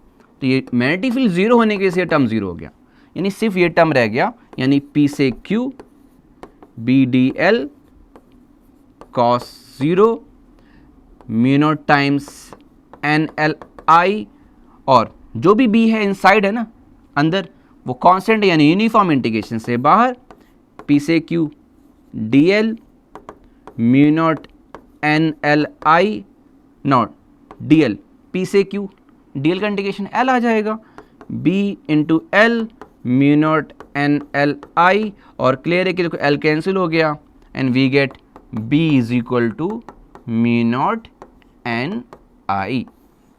ये मैग्नेटिक फील्ड का फॉर्मूला इनसाइड द सोलोनॉइड है जो कि यूनिफॉर्म है। डेरिवेशनल पार्ट इस साल नहीं आएगा बोर्ड में, बस आपको फॉर्मूला और किन फैक्टर्स भी डिपेंड कर रहा है वो पता होना चाहिए। बाकी आप देख रहे हैं कि जब इनसाइड है तो यूनिफॉर्म, लेकिन बाहर आ रहा है इस साइड में तो सेपरेशन थोड़ा बढ़ रहा है। जब सेपरेशन बढ़ेगा लाइंस के बीच का तो मैग्नेटिक फील्ड वीकर होगी, तो नियरली आपका यहाँ पर मैग्नेटिक फील्ड इस अंदर के बाहर क्या होगा, अंदर म्यू नॉट एन आई है तो बाहर उसका हाफ हो जाता है, यानी mu naught N I by 2 हो जाता है इस कॉर्नर पे। फिलहाल सिर्फ फॉर्मूला आपको पता होना चाहिए इनसाइड क्या है, B equal to mu naught N I. Clear? Yes, magnetic field solenoid की वजह से जो हमने स्टडी किया उसमें तो हमें क्लियर है कि जो डेरिवेशन पार्ट है वो नहीं हमें करना है, हमें वो फॉर्मूला और कंसेप्ट याद रखना है कि ऐसा होता है magnetic field due to solenoid. जो कि नेक्स्ट चैप्टर हम ये भी देखेंगे कि जो magnetic field due to solenoid है वो बार मैग्नेट जैसा ही पैटर्न है, यानी bar magnet is equivalent to solenoid, वो हमारा नेक्स्ट चैप्टर 5 में आएगा। अभी इसमें एक और टॉपिक है जो कोर्स में इस साल के सिलेबस में मेंशन नहीं है, दैट इज टोराइड। टोराइड क्या होता है? टोराइड जो है, बस नॉलेज के लिए यहाँ पे आपको बता दूँ, टोराइड जो होता है that is endless solenoid, it is endless solenoid, यानी जो सोलोनॉइड है उसके एंड को ज्वाइन कर देते हैं, जो सोलोनॉइड है उसके एंड को ज्वाइन कर देते हैं, यानी इस तरीके से कोर जो हो जाएगा उसका, ये सोलोनॉइड का कोर है, समझ लो कि ये आपने यहाँ पे इस तरीके से ज्वाइन कर दिया, एंड को ज्वाइन कर दिया सोलोनॉइड को, तो एंडलेस ये आपका सोलोनॉइड टोराइड हो गया। और ये कॉपर वायर की वाइंडिंग, ओके, ये कॉपर वायर की वाइंडिंग। तो क्योंकि सोलोनॉइड से बना है तो इनसाइड द सोलोनॉइड आपने देखा कि फॉर्मूला क्या होता है मैग्नेटिक फील्ड का, mu naught B is equal to mu naught, अगर एयर कोर है, आयरन कोर है तो म्यू हो जाएगा म्यू नॉट एन आई, तो ये फॉर्मूला इनसाइड द कोर है। तो उसी सोलोनॉइड से टोराइड बना है, तो ये फॉर्मूला टोराइड के लिए भी सेम है। क्लियर है? टोराइड के लिए भी सेम है, बस टोराइड में यहाँ पे मैग्नेटिक फील्ड 0 हो जाती है, इधर मैग्नेटिक फील्ड 0 हो जाती है, सिर्फ इनसाइड द कोर जो है वो मैग्नेटिक फील्ड आपको मिलेगी, यानी कि जो मैग्नेटिक फील्ड मिलेगी वो इनसाइड द कोर इस तरीके से होगी, इस तरीके से magnetic field inside the core होगी, और उसकी वैल्यू क्या होगी, म्यू नॉट एन आई, जहाँ पे एन जो था सोलोनाइड में number turns per unit length था, तो यहाँ पे क्या है, नंबर टर्न्स या लेंथ की जगह क्या हो जाएगा, यस, ये अगर रेडियस आर है तो 2 पाई आर हो जाएगा। तो ये टोराइड वाला कंसेप्ट है, बिकॉज ये जो टोराइड है यही आपके इलेक्ट्रिकल सर्किट में यूज होता है to store the yes magnetic energy. Okay, magnetic field है इसके अंदर, तो मैग्नेटिक फील्ड यानी मैग्नेटिक एनर्जी स्टोर करके रखता है, और आसपास के कंपोनेंट को बिना डिस्टर्ब किए, क्योंकि बी 0 होता है, इधर बी 0, बस अंदर ही मैग्नेटिक फील्ड रहेगी, तो यानी ये बेस्ट होता है और इसी को इलेक्ट्रिकल अप्लायंस में यूज करते हैं। क्लियर? नो, नेक्स्ट टॉपिक जो आपके सिलेबस के अकॉर्डिंग इंपॉर्टेंट है, force on a moving charge in uniform magnetic field and electric field. पहले हम मैग्नेटिक फील्ड स्टडी कर लेते हैं। इलेक्ट्रिक फील्ड का तो हमें पता है, इलेक्ट्रिक फील्ड में कोई चार्ज क्यू है, उस पर फोर्स कितना लगता है, F equal to Q E. ये फॉर्मूला तो हमें क्लियर है कि जो आपका इलेक्ट्रिकल फोर्स है वो F equal to Q E है। नाउ अब मैग्नेटिक फोर्स स्टडी कर लेते हैं, ये तो हमने ऑलरेडी चैप्टर 1 में स्टडी किया।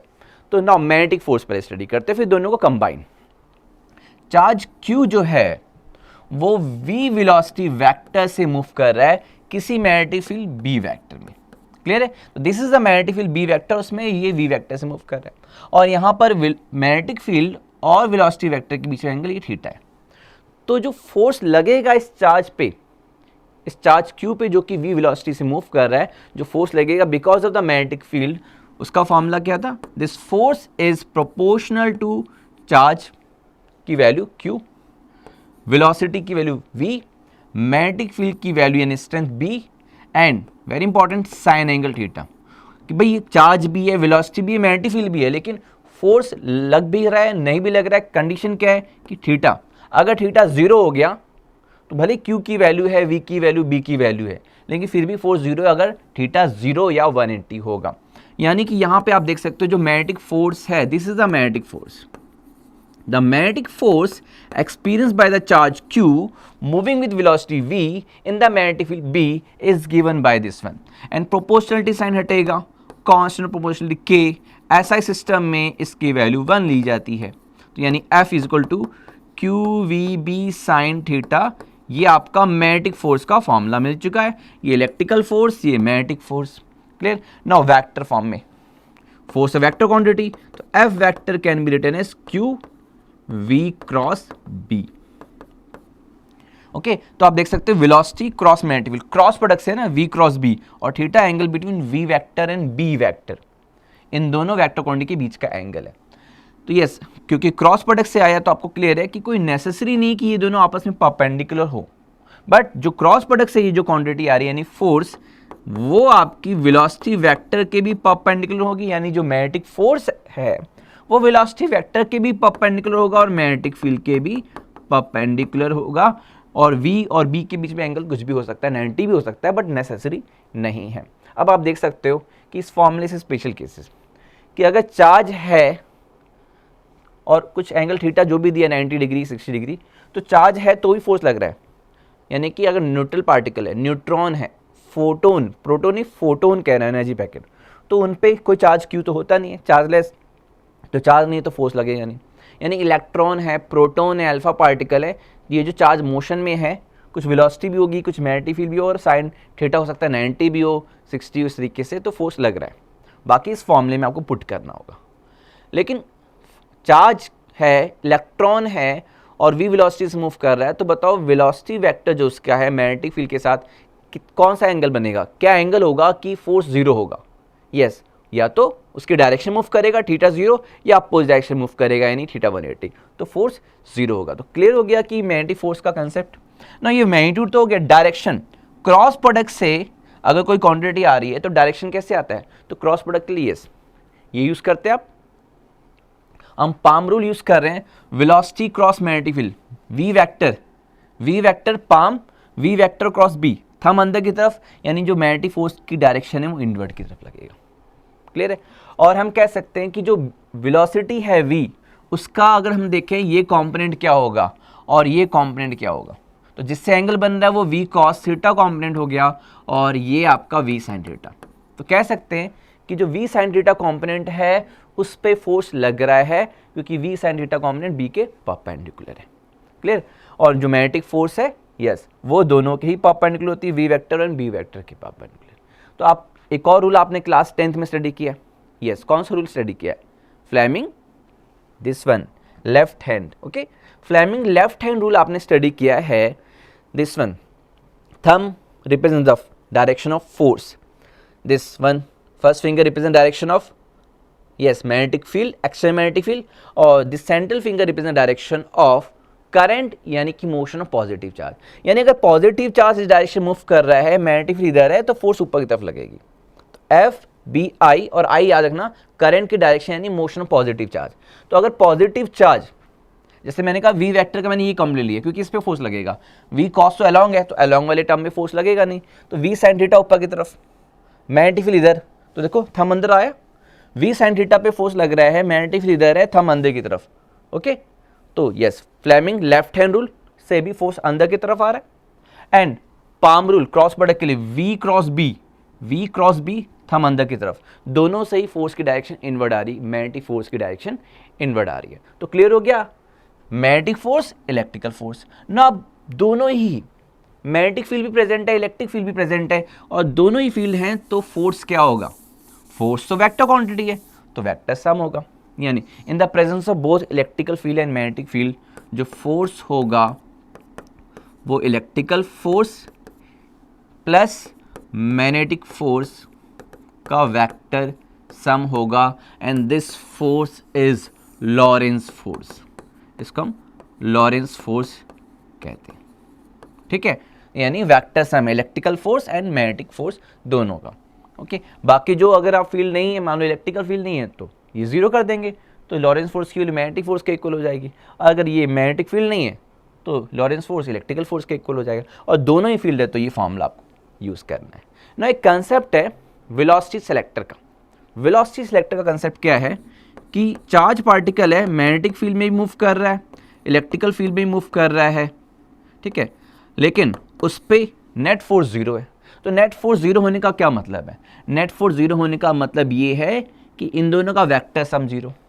वेक्टर सम जीरो का मतलब ये है कि जो एफ ई है, अगर मैं कहूँ कि ये ज़ीरो के इक्वल कर दें, तो इसका मतलब है electrical force plus magnetic force का सम जीरो, यानी electrical force is minus times of magnetic force, यानी मैग्नीट्यूड सेम रहेगा, डायरेक्शन अपोजिट रहेगी, देन जो चार्ज पार्टिकल वो अनडिफ्लेक्टली मूव करेगा। तो यहाँ से अगर देखें कि मैग्नेटिक, यस, इलेक्ट्रिकल फोर्स का जो मैग्नीट्यूड है और जो मैग्नेटिक फोर्स का जो मैग्नीट्यूड है वो इक्वल होना चाहिए और डायरेक्शन अपोजिट होना चाहिए। तो electrical force Q E, magnetic force perpendicular component के अकॉर्डिंग ले लेते हैं कि मैग्नेटिक फील्ड के परपेंडिकुलर, तो क्यू वी बी साइन 90 के अकॉर्डिंग क्यू वी बी, और यहाँ से आपको देखो क्यू कैंसिल हो जाएगा और ये जो वी आया velocity, V is equal to E by B मिलेगा। तो दिस इज अ वेलोसिटी, ये वो वेलोसिटी है जिससे वो अगर मूव करेगा, ठीक है, तो मूव करेगा तो उस पर नेट फोर्स जीरो होगा। लेकिन इस कंसेप्ट को डायरेक्शन से समझना पड़ेगा। तो डायरेक्शन समझने के लिए भाई ये तो मैग्नीट्यूड हो गया, अब इससे कम या ज़्यादा होगा तो क्या होगा, अगर वेलोसिटी कम होगी तो मैग्नेटिक फोर्स कम होगा, और अगर वेलोसिटी ज़्यादा होगा तो मैग्नेटिक फोर्स ज़्यादा होगा, और वेलोसिटी इसके इक्वल है तो वो इलेक्ट्रिकल फोर्स और मैग्नेटिक फोर्स की वैल्यू बराबर होगी, तो नेट फोर्स जीरो हो जाएगा। तो this is the velocity selector. यानी एक और चीज़ इंपॉर्टेंट है, E by B, electric field intensity और मैग्नेटिक फील्ड इंटेंसिटी दोनों की जो रेशियो है उससे आपको क्या मिल रहा है, वेलोसिटी मिल रही है, यानी डायमेंशन फार्मूला क्या होगा, वेलोसिटी का होगा ई बाय बी का डायमेंशन फार्मूला। ना बात करते हैं डायरेक्शन की। तो डायरेक्शन की अगर बात करें तो क्रॉस का मतलब क्या होता है, मैग्नेटिक फील्ड आपकी इनवर्ड होती है, ठीक है, मैग्नेटिक फील्ड इनवर्ड। ओके, अब मैं कोई चार्ज क्यू चार्ज इस डायरेक्शन मूव करा रहा हूँ, तो अब मैग्नेटिक फोर्स की डायरेक्शन क्या होगी, तो charge Fleming, yes, left hand rule, charge this one positive charge मान रहे, मैग्नेटिक फील्ड अंदर की तरफ तो फोर्स ऊपर लगेगा, तो यानी जो इस पर मैग्नेटिक फोर्स लगेगा वो ऊपर की तरफ लगेगा। ओके, अब मैं क्या कर रहा हूँ कि जो इलेक्ट्रिकल फोर्स है इसका मतलब नीचे की तरफ लगना चाहिए।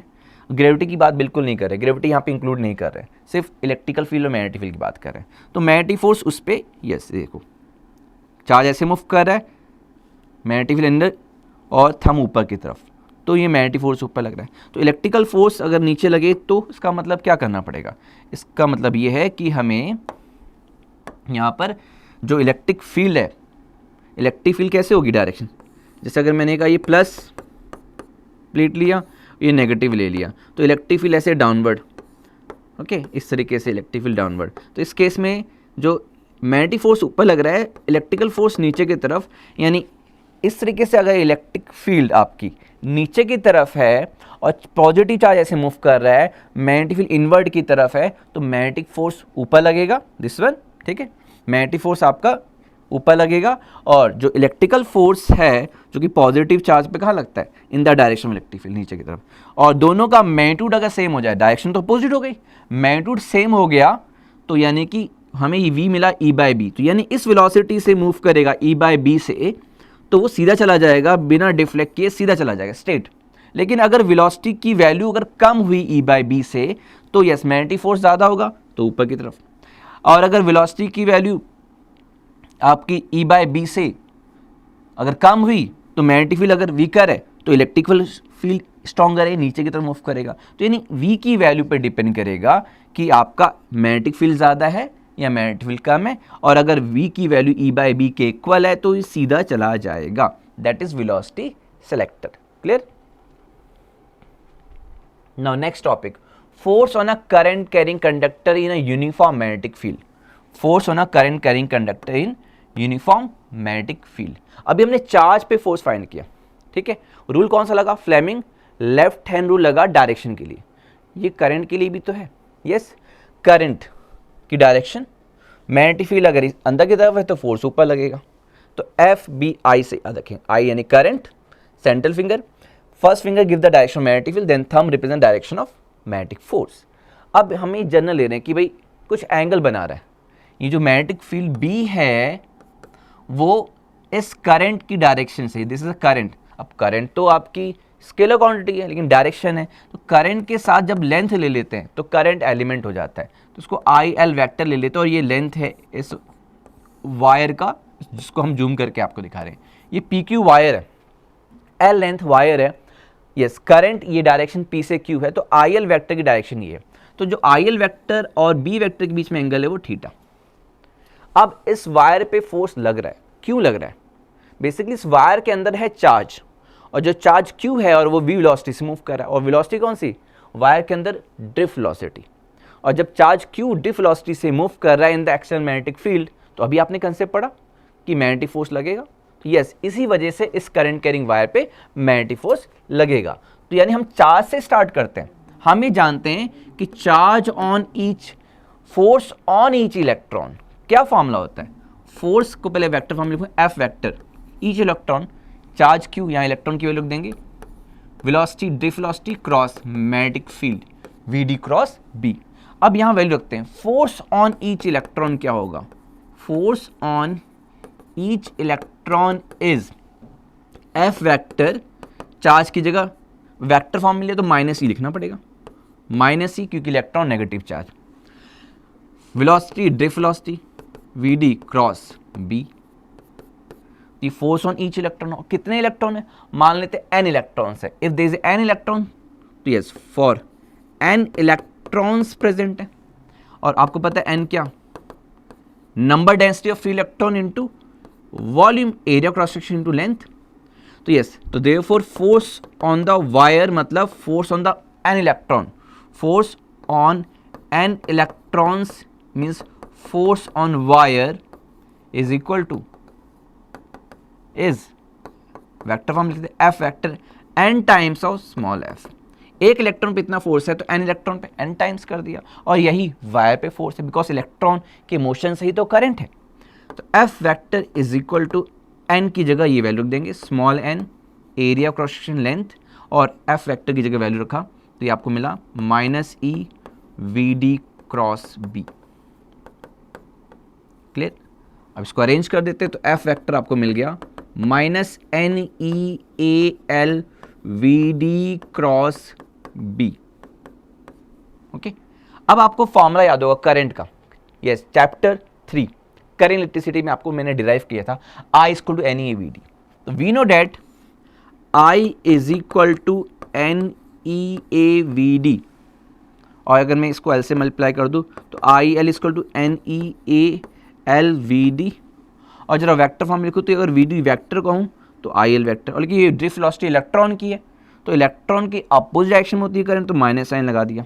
Means I L vector is equal to yes minus N E L V D vector, जो कि आपको यहाँ दिख रहा है।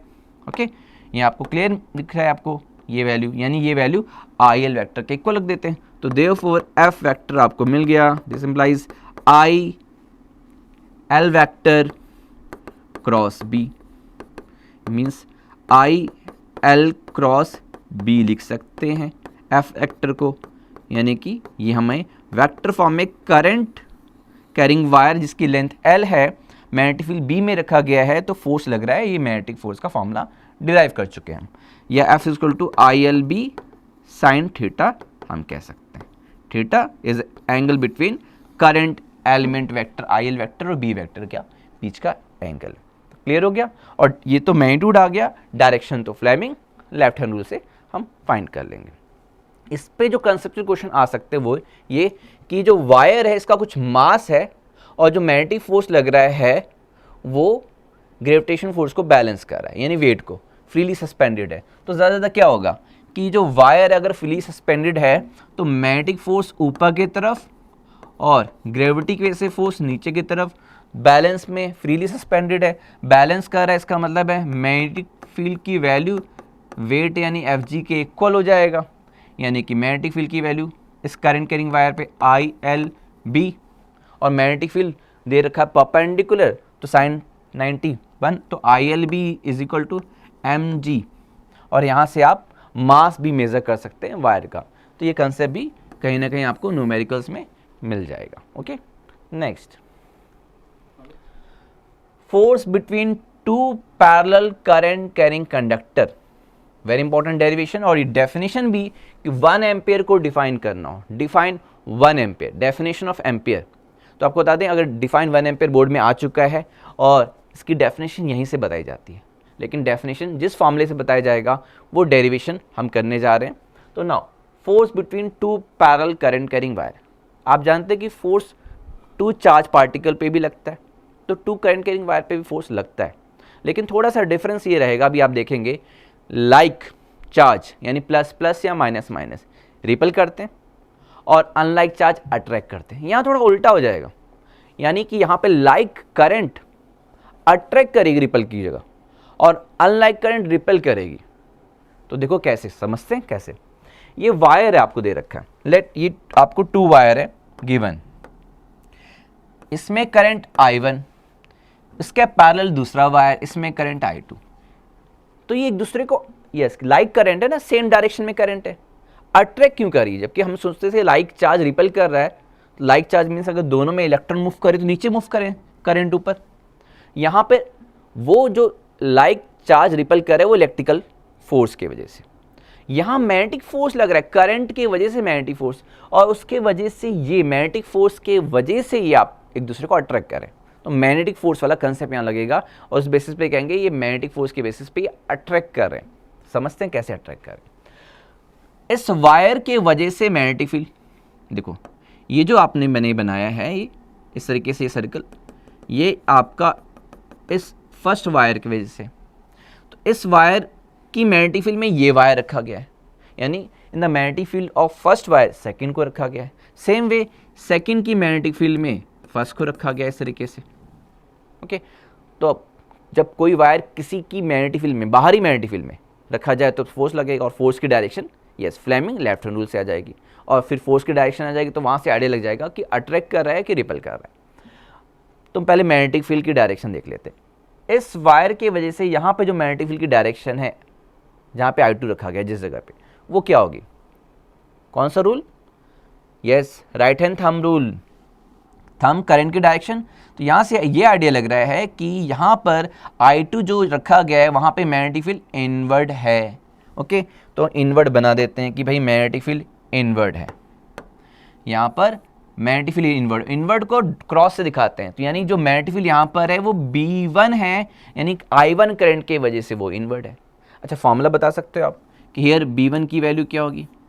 तो जो B1 magnetic field due to the first wire है, और इस डिस्टेंस को D ले लेते हैं, इस सेपरेशन को D ले लेते हैं, तो यस एम्पियर सर्किट लॉ में जो आपने एप्लीकेशन में डेरिवेशन की थी वो स्ट्रेट वायर की वजह से, लॉन्ग वायर की वजह से मैग्नेटिक फील्ड का formula mu naught yes I1 upon 2 पाई D,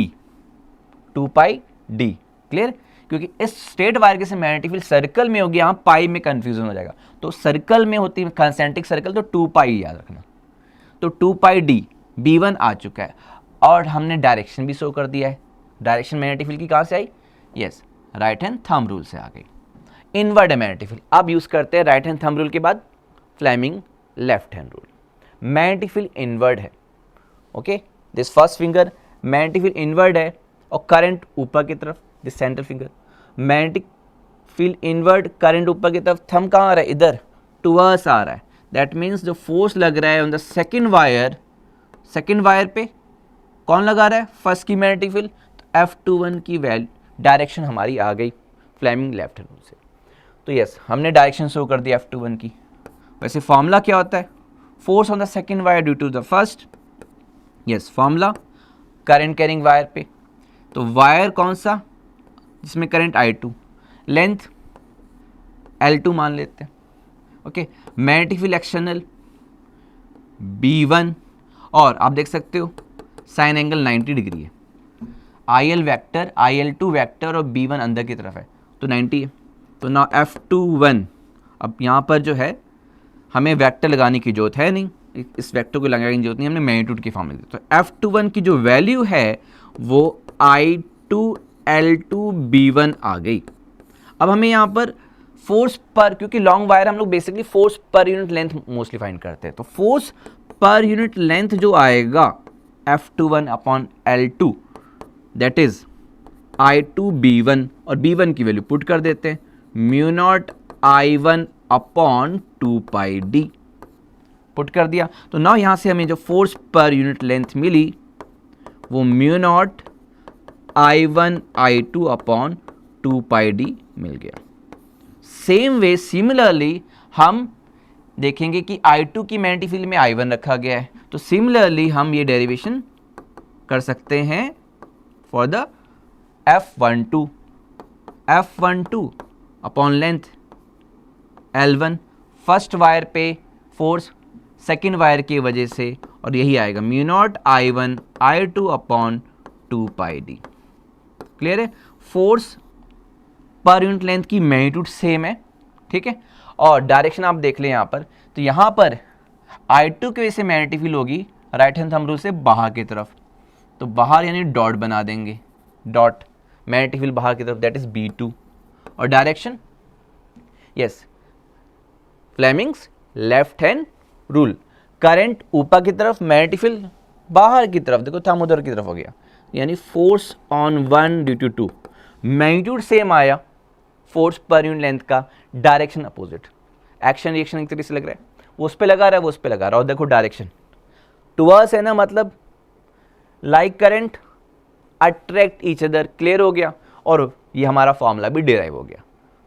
नाउ तो क्लियर हो गया कि लाइक करंट मैग्नेटिक फोर्स के वजह से अट्रैक्ट ईच अदर, और unlike current ripple each other magnetic force के वजह से।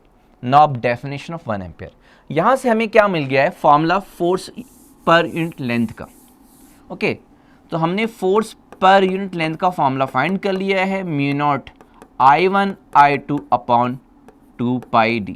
तो न्यूमेरिकल जब आप करेंगे तो पहले फोर्स पर यूनिट लेंथ का फॉर्मूला, और फिर आपको लेंथ गिवन होगी तो ये फोर्स पर यूनिट लेंथ का फॉर्मूला है, इनटू लेंथ कर देंगे तो फोर्स आ जाएगा, ठीक है।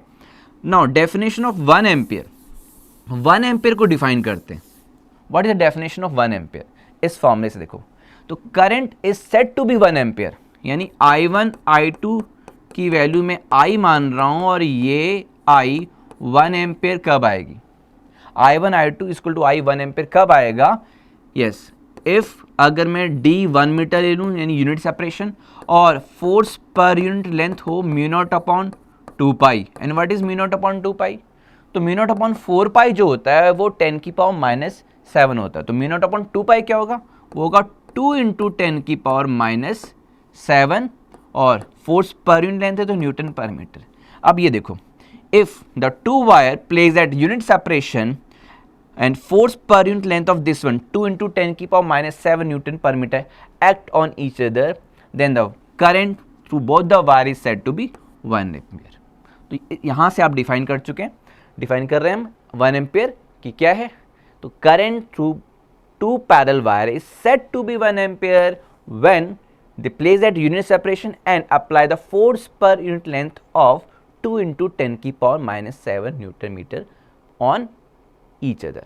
तो क्लियर हो गया? इतना फोर्स लगा रहे हैं जब वो यूनिट सेपरेशन में दोनों वायर में, तब करंट 1 एम्पियर की मानी जाएगी। तो क्लियर हो गया definition of 1 ampere. Next topic है हमारा torque experience by current carrying loop place in uniform magnetic field. चाहे वो रेक्टेंगुलर लूप लें या सर्कुलर, ठीक है, वो एरिया होगा, आपको वो एरिया फाइंड कर लेंगे आप। फिलहाल हम रेक्टेंगुलर लूप से समझ रहे हैं कि ये एक रेक्टेंगुलर लूप है और ये मैग्नेटिक फील्ड में रखा हुआ है। ये मैग्नेटिक फील्ड है और यूनिफॉर्म मैग्नेटिक फील्ड में रखा हुआ है। और टॉर्क वाला कंसेप्ट ऑलरेडी आपने चैप्टर 1 में स्टडी किया है, torque on a electric dipole in uniform electric field. तो फॉर्मूला कुछ वैसा ही आने वाला है, लेकिन यहाँ पर है मैग्नेटिक डायपोल। और मैग्नेटिक डायपोल कैसे? यस, क्योंकि करंट जो है अगर एंटी क्लॉकवाइज है तो नॉर्थ पोल, यानी अगर मैं इधर से लूप को देखूँ तो एंटी क्लॉकवाइज, तो उस साइड से तो क्लॉकवाइज होगा यानी साउथ पोल। यानी करंट कैरिंग लूप में तो ऑलरेडी वो डायपोल है और डायपोल किसी मैग्नेटिक फील्ड में रखा गया है यूनिफॉर्म, तो फॉर्मूला वैसे ही आएगा जैसे इलेक्ट्रिक डायपोल इलेक्ट्रिक फील्ड में रखा गया है। तो अभी आपको क्लियर हो जाएगा। तो ये आपका एक करंट कैरिंग वायर है, लूप है, रेक्टेंगुलर लूप है, और इसको हमने एक मैग्नेटिक फील्ड में, ध्यान रखना हमारे कोर्स में uniform magnetic field, uniform magnetic field में हमने रखा। और वायर की नेमिंग भी कर देते हैं, ये PQRS, ठीक है, ये रेक्टेंगुलर कॉइल। आई करंट है इस तरीके से, ठीक। नाउ अब करंट कैरिंग वायर, अभी हमने लास्ट टॉपिक क्या पढ़ा था प्रीवियसली, करंट कैरिंग वायर अगर किसी मैग्नेटिक फील्ड में रखा जाए तो फोर्स लगेगा। तो यस, ये 4 आर्म है, तो ये 4 स्टेट वायर वाला कंसेप्ट हो गया। अब नेट फोर्स क्या होगा, इनका वेक्टर सम करेंगे। तो पहले हम स्टार्ट करते हैं PQ से, कि force on the arm PQ। तो force on the arm PQ जो है वो F1 ले लेते हैं। This is force on arm PQ, F1। And what is value? तो हम कह रहे हैं जो PQ लेंथ है वो स्मॉल l और जो QR है वो B, length into breadth, area of rectangle. तो फोर्स ऑन दिस PQ जिसकी लेंथ L है, अब मैग्नेटिक फील्ड आप देख सकते हो, मैग्नेटिक फील्ड की डायरेक्शन ही है। फोर्स का फॉर्मूला ILB साइन एंगल, तो I करंट है, PQ की लेंथ L है, मैग्नेटिक फील्ड B है और साइन एंगल क्या है, तो ये आप देख सकते हो IL वेक्टर ऊपर की तरफ, मैग्नेटिक फील्ड इधर 90 डिग्री, तो साइन 90। ओके, F1 की वैल्यू तो आ गई, डायरेक्शन भी हमें इंडिकेट करना है, साथ में लिखना है कि डायरेक्शन क्या होगी। तो अप्लाई करें Fleming left hand rule. Magnetic field current ऊपर की तरफ, थंब नीचे अंदर की तरफ, इनवर्ड, मैग्नेटिक फील्ड इनवर्ड आया, इस प्लेन के अकॉर्डिंग इनवर्ड। आपकी कॉपी में जो प्लेन होगा उसके इनवर्ड, इस स्क्रीन के अकॉर्डिंग इनवर्ड। F1 आ गया। Now QR, force on the arm QR, force on arm QR, F2। अब यहां पर ये कुछ एंगल है, अभी थीटा मान लेते हैं। यस, ये जो कॉइल है ये इसका प्लेन, ये जो रेक्टेंगुलर कॉइल है इसका जो प्लेन है वो आपका थीटा एंगल बना रहा है। यानी कि जो मैं इधर कहूँ कि I और ये QRB है, तो IB जो करंट एलिमेंट वेक्टर है, IB वेक्टर कैपिटल B के साथ थीटा एंगल बना रहा है।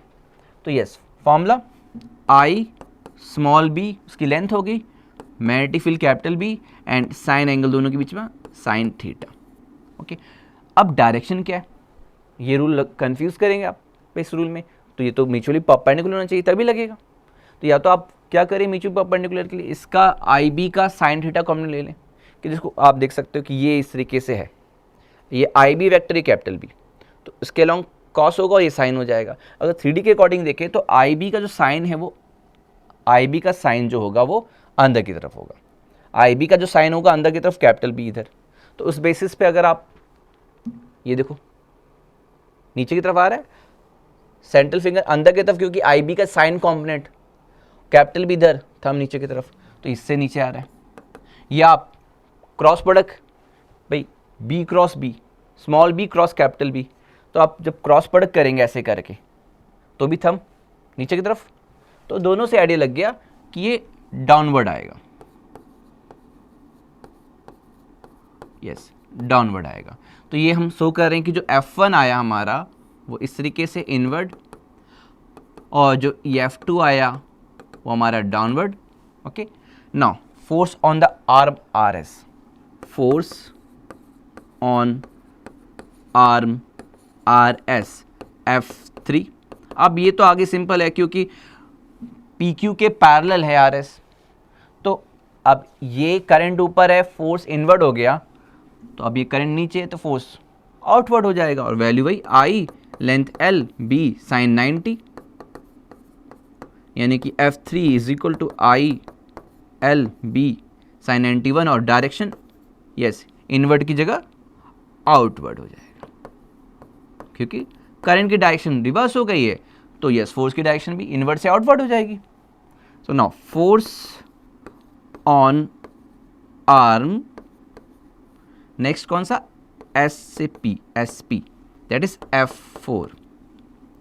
यस इसके पैरेलल है I small b length capital B, और ये एंगल क्या होगा, तो अगर ये थीटा है तो ये आपका 180 माइनस थीटा होगा, और वैसे भी आपको पता है, ठीक है, साइन 180 माइनस थीटा क्या होता है, sine 180 minus theta sine theta होता है, तो F4 is equal to I small b capital B sine theta ही आएगा, और डायरेक्शन यस F2 में करंट ऐसे है, इधर उसका अपोजिट, तो ये अगर डाउनवर्ड है तो ये अपवर्ड आएगा force, this is F force upward है, और जैसे ये इनवर्ड है तो ये आउटवर्ड। अब आपको मैंने चारों फोर्सेस बता दी क्योंकि 4 आर्म है रेक्टेंगल पे, और डायरेक्शन भी बताया, मैग्नीट्यूड भी। अब यहाँ पे ध्यान से देखो कि जो F2 एंड F4 है वो हो जाएंगे कैंसिल, ये आप देखो मैग्नीट्यूड, और ये डाउनवर्ड है, ये तो अपवर्ड है, ये हो जाएंगे कैंसिल। तो हम कहेंगे कि यहाँ पर जो इस रेक्टेंगल कॉइल पे जो नेट फोर्स लगा वो क्या है, यहाँ F2 and F4 cancel out each other because equal magnitude और अपोजिट डायरेक्शन, और लाइन ऑफ एक्शन सेम है ना, सेम लाइन ऑफ एक्शन, तो कैंसिल हो गया।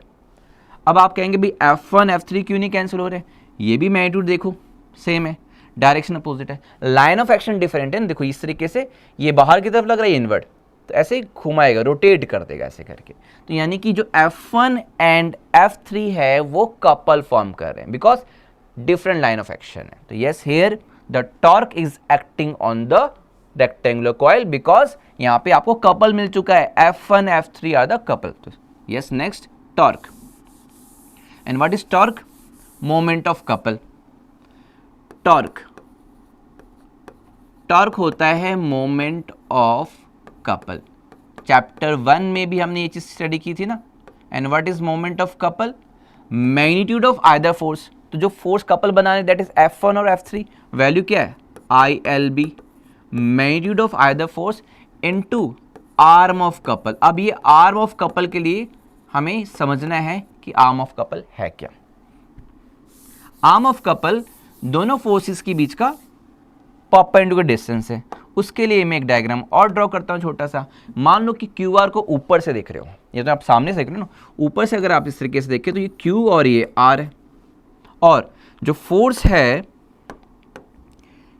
ऊपर से देखने से, तो फोर्स जो है ये आपका F3 है, और ये फोर्स F1 है, और ये जो QR है इसकी लेंथ B है, और ये मैग्नेटिक फील्ड के साथ थीटा एंगल बना रहा है।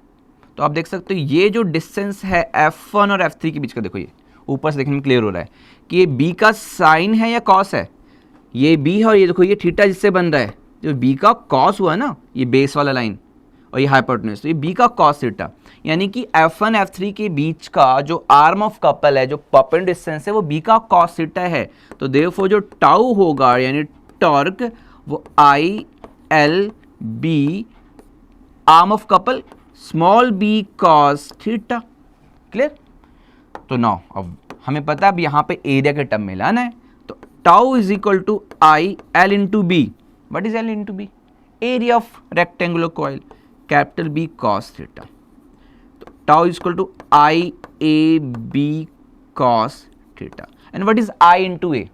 एन आई ए याद आ रहा है, यहाँ एन नंबर टर्न्स 1 मान लेते हैं, अगर एन टर्न्स है तो एन भी लिख सकते हैं यहाँ पर, यानी इसी फॉर्मूले को एन टर्न्स के लिए tau is equal to N I A B cos theta लिख सकते हैं एन टर्न्स के लिए। फिलहाल हमने 1 टर्न माना तो ठीक है। आई इंटू ए या एन आई ए, ये क्या होता है? Magnetic dipole moment. तो tau is equal to M B cos theta. लेकिन ये जो cos थीटा है जो आपको एम बी कॉस थीटा में कॉस थीटा है, यहाँ पर आप सोचेंगे एम और बी के बीच का कॉस थीटा एंगल, नहीं, थीटा तो ये आप देख सकते हो plane of the coil and magnetic field के बीच का एंगल है, प्लेन ऑफ द कॉइल ये रहा और मैग्नेटिक फील्ड के बीच का एंगल है, तो ये एम और बी के बीच का एंगल तो है नहीं, क्योंकि एम वेक्टर जो होता है एन आई ए वेक्टर होता है, तो एरिया वेक्टर जो होता है आपको बता दें, यहाँ पे दिखा देते हैं, एरिया वेक्टर उस प्लेन के परपेंडिकुलर होता है, यानी कि मैं इसको अल्फा एंगल ले लूँ तो थीटा प्लस अल्फा वो 90 है, और जो अल्फा एंगल है वो आपका एरिया वेक्टर एंगल बना रहा है, यानी वही magnetic vector M magnetic dipole moment vector की डायरेक्शन होगी, यानी अभी ये फॉर्मूला कंप्लीट नहीं होता है। तो क्या होगा नेक्स्ट स्टेप? नेक्स्ट स्टेप आपका है tau is equal to M B, और थीटा को क्या लिख सकते हैं, अभी आपको देखो डायग्राम में, थीटा प्लस अल्फा 90, तो थीटा को क्या लिख सकते हैं 90 minus alpha cos 90 minus alpha, क्योंकि हमें एरिया वेक्टर वाला एंगल लेना है जो मैग्नेटिक फील्ड, तो अल्फा के टर्म में, तो tau is equal to M B cos 90 minus alpha sine alpha.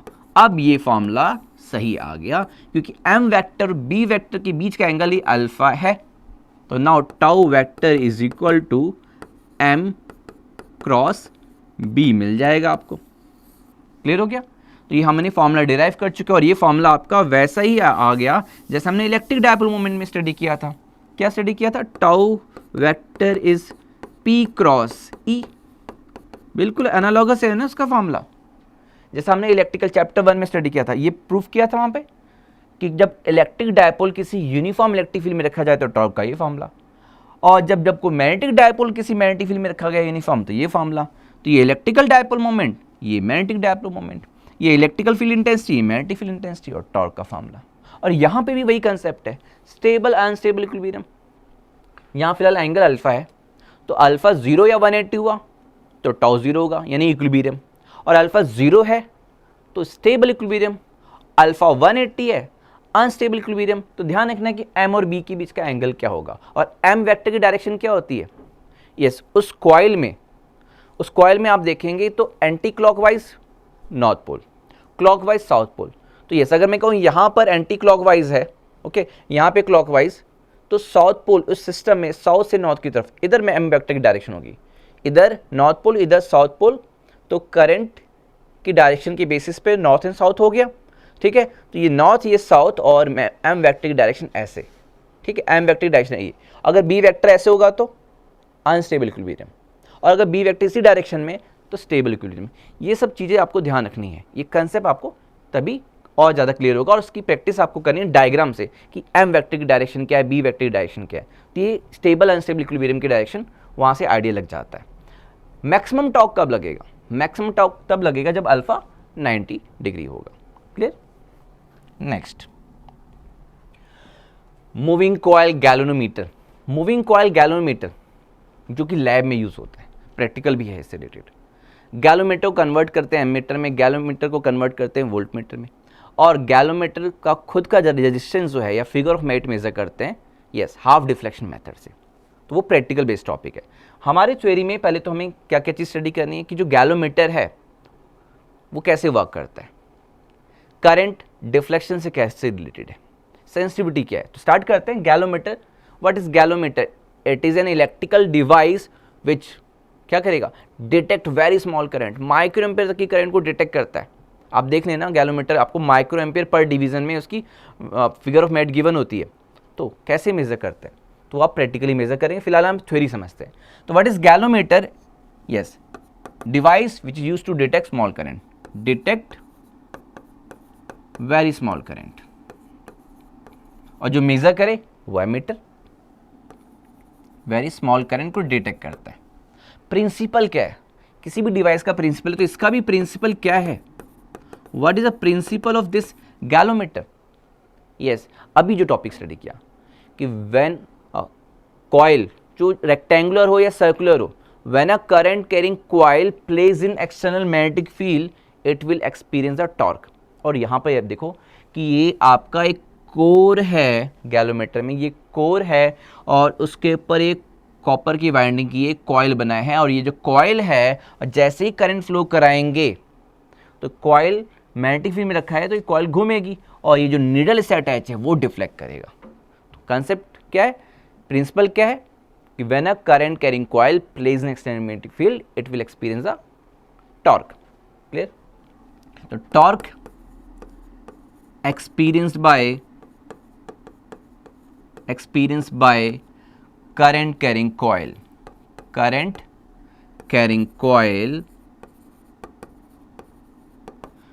placed in external magnetic field, placed in external uniform magnetic field, तो ये प्रिंसिपल अलग से 1 मार्क्स में आपको मिल जाएगा।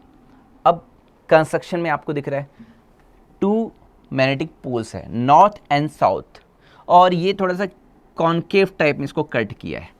ठीक है, कॉन्केव टाइप में कट करके ये है कि यहाँ पर आपको जो मैग्नेटिक फील्ड आपको इस तरीके से जो नज़र आ रही है इसको कहते हैं रेडियल मैग्नेटिक फील्ड। और रेडियल मैग्नेटिक फील्ड की जो खासियत है कि यहाँ पर अल्फा 90 डिग्री होता है, जो टॉर्क वाला फॉर्मूला है। And what is the formula of torque? Tau is equal to mb sin alpha, और alpha for the radial magnetic field 90 होता है, alpha is equal to 90 for radial magnetic field. तो then radial magnetic field के लिए आपका 90 है तो torque वाला मैक्सिमम होगा mb के इक्वल, यानी NIAB, ये टॉर्क मैक्सिमम होगा। ये टॉर्क लग रहा है इस कॉइल पे, रेडियल मैग्नेटिक फील्ड इस तरीके से इसका शेप है कॉन्केव टाइप में ना। और ये जो कोर है, जिस कोर पे कॉपर वायर को वाउंड किया गया है, ध्यान रखना ये नॉन मैग्नेटिक मेटेलिक फ्रेम है। ठीक है, नॉन मैग्नेटिक मेटेलिक फ्रेम पे इस कॉइल को कॉपर वायर, और कॉपर वायर क्या है? इंसुलेटेड कॉपर वायर, ऊपर इंसुलेशन होता है, लार्ज नंबर ऑफ टर्न्स होते हैं।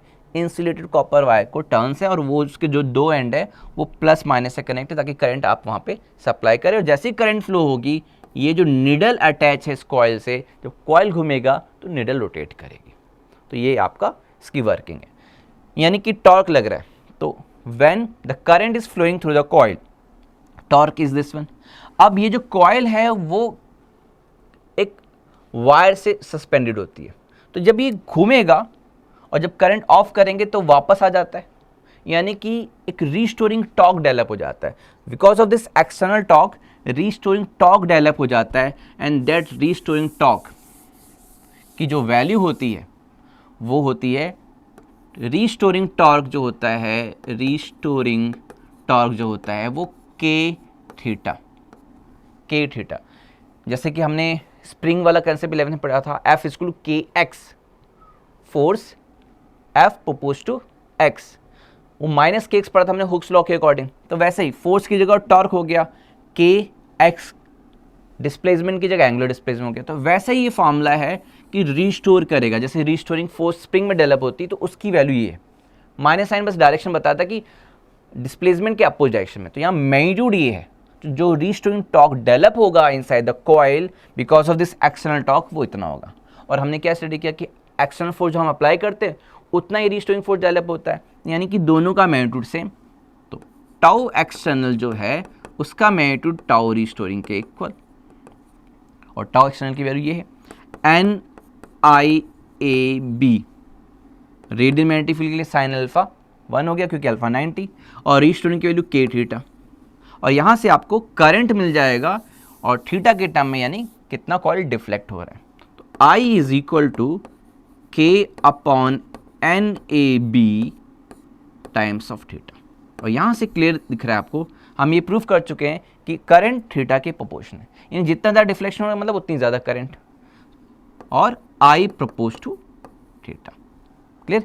और ये जो प्रोपोर्शनलिटी, ये जो K अपॉन NAB है, that is G, galvanometer constant, G K upon NAB।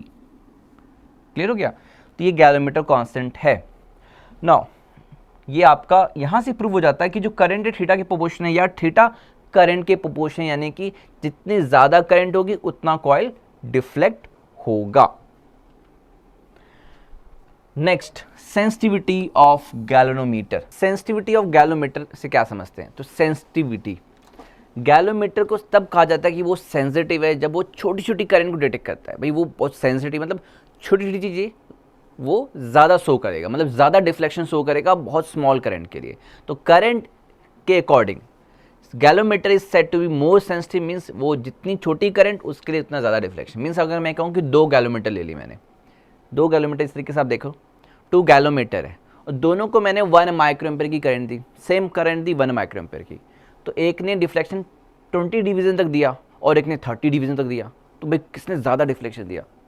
Same current है और वो ज़्यादा डिफ्लेक्शन दे रहा है तो वो ज़्यादा सेंसिटिव होगा।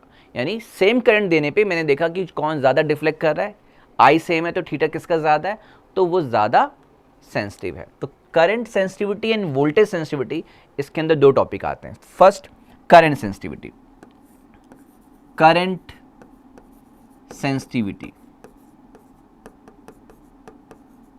Current sensitivity. तो करंट सेंसिटिविटी क्या होती है? करंट सेंसिटिविटी करंट के टर्म में हम मेजर करेंगे। करंट सेंसिटिविटी आई एस से नोट करते, वही मैंने कहा deflection for the same current, यानी यूनिट करंट मैंने एग्जांपल दिया। तो थीटा अपॉन आई, गैलोमीटर में जब मैंने 1 माइक्रोएम्पेयर की करंट दी दोनों गैलोमीटर में, तो जो डिफ्लेक्शन ज़्यादा शो कर रहा है वो ज़्यादा सेंसिटिविटी। तो आई एस यानी current sensitivity is equal to deflection upon current, theta upon I. तो इस तरीके से करंट सेंसिटिविटी को मेजर करते हैं। अभी आपने फॉर्मूला पढ़ा कि जो आपका I is equal to G theta and G is equal to K upon N A B. तो ये जो K है, K tau is equal to K theta से जो K आया वो टॉर्सनल कांस्टेंट है, जो कि जो कॉइल है जिस वायर की हेल्प से, जिस कॉइल की हेल्प से उसको हैंग किया गया था उस पर डिपेंड करता है टॉर्सनल कांस्टेंट। तो G is equal to K upon N A B. अब यहाँ पे थीटा बाय आई देखोगे आप, तो थीटा बाय आई क्या आएगा? थीटा अपॉन आई, थीटा अपॉन आई जो है वो 1 अपॉन जी आएगा, 1 अपॉन जी। तो 1 upon G that means N A B upon K. तो डेफिनेशन तो यहाँ से क्लियर हो गया कि current sensitivity deflection produce in the galvanometer coil when unit current flowing through it. Deflection produce in the galvanometer coil when unit current flowing through it. तो unit तो क्या होगी? डिफ्लेक्शन। क्या डिफ्लेक्शन डिवीजन में होता है, तो हम कहते हैं डिवीजन और करंट एम्पियर। तो डिवीजन पर एम्पियर में आपको मेंशन होगी भाई ये करंट सेंसिटिविटी है, इतने डिवीजन पर एम्पियर। ठीक है, एन ए बी अपॉन के। अब यहाँ से ये बदलता है कि किन फैक्टर्स पर डिपेंड करता है। अगर आप चाहते हैं कि करंट सेंसिटिविटी इंक्रीज करना तो नंबर ऑफ टर्न्स बढ़ाते हैं, लेकिन बहुत ज़्यादा नहीं बढ़ा सकते, हैवी हो जाएगा। एरिया साइज बढ़ जाएगा। तो फिलहाल एन इंक्रीज करने से इंक्रीज होगा, ए इंक्रीज करने से इंक्रीज होगा, बट ये एक लिमिट से ज़्यादा नहीं।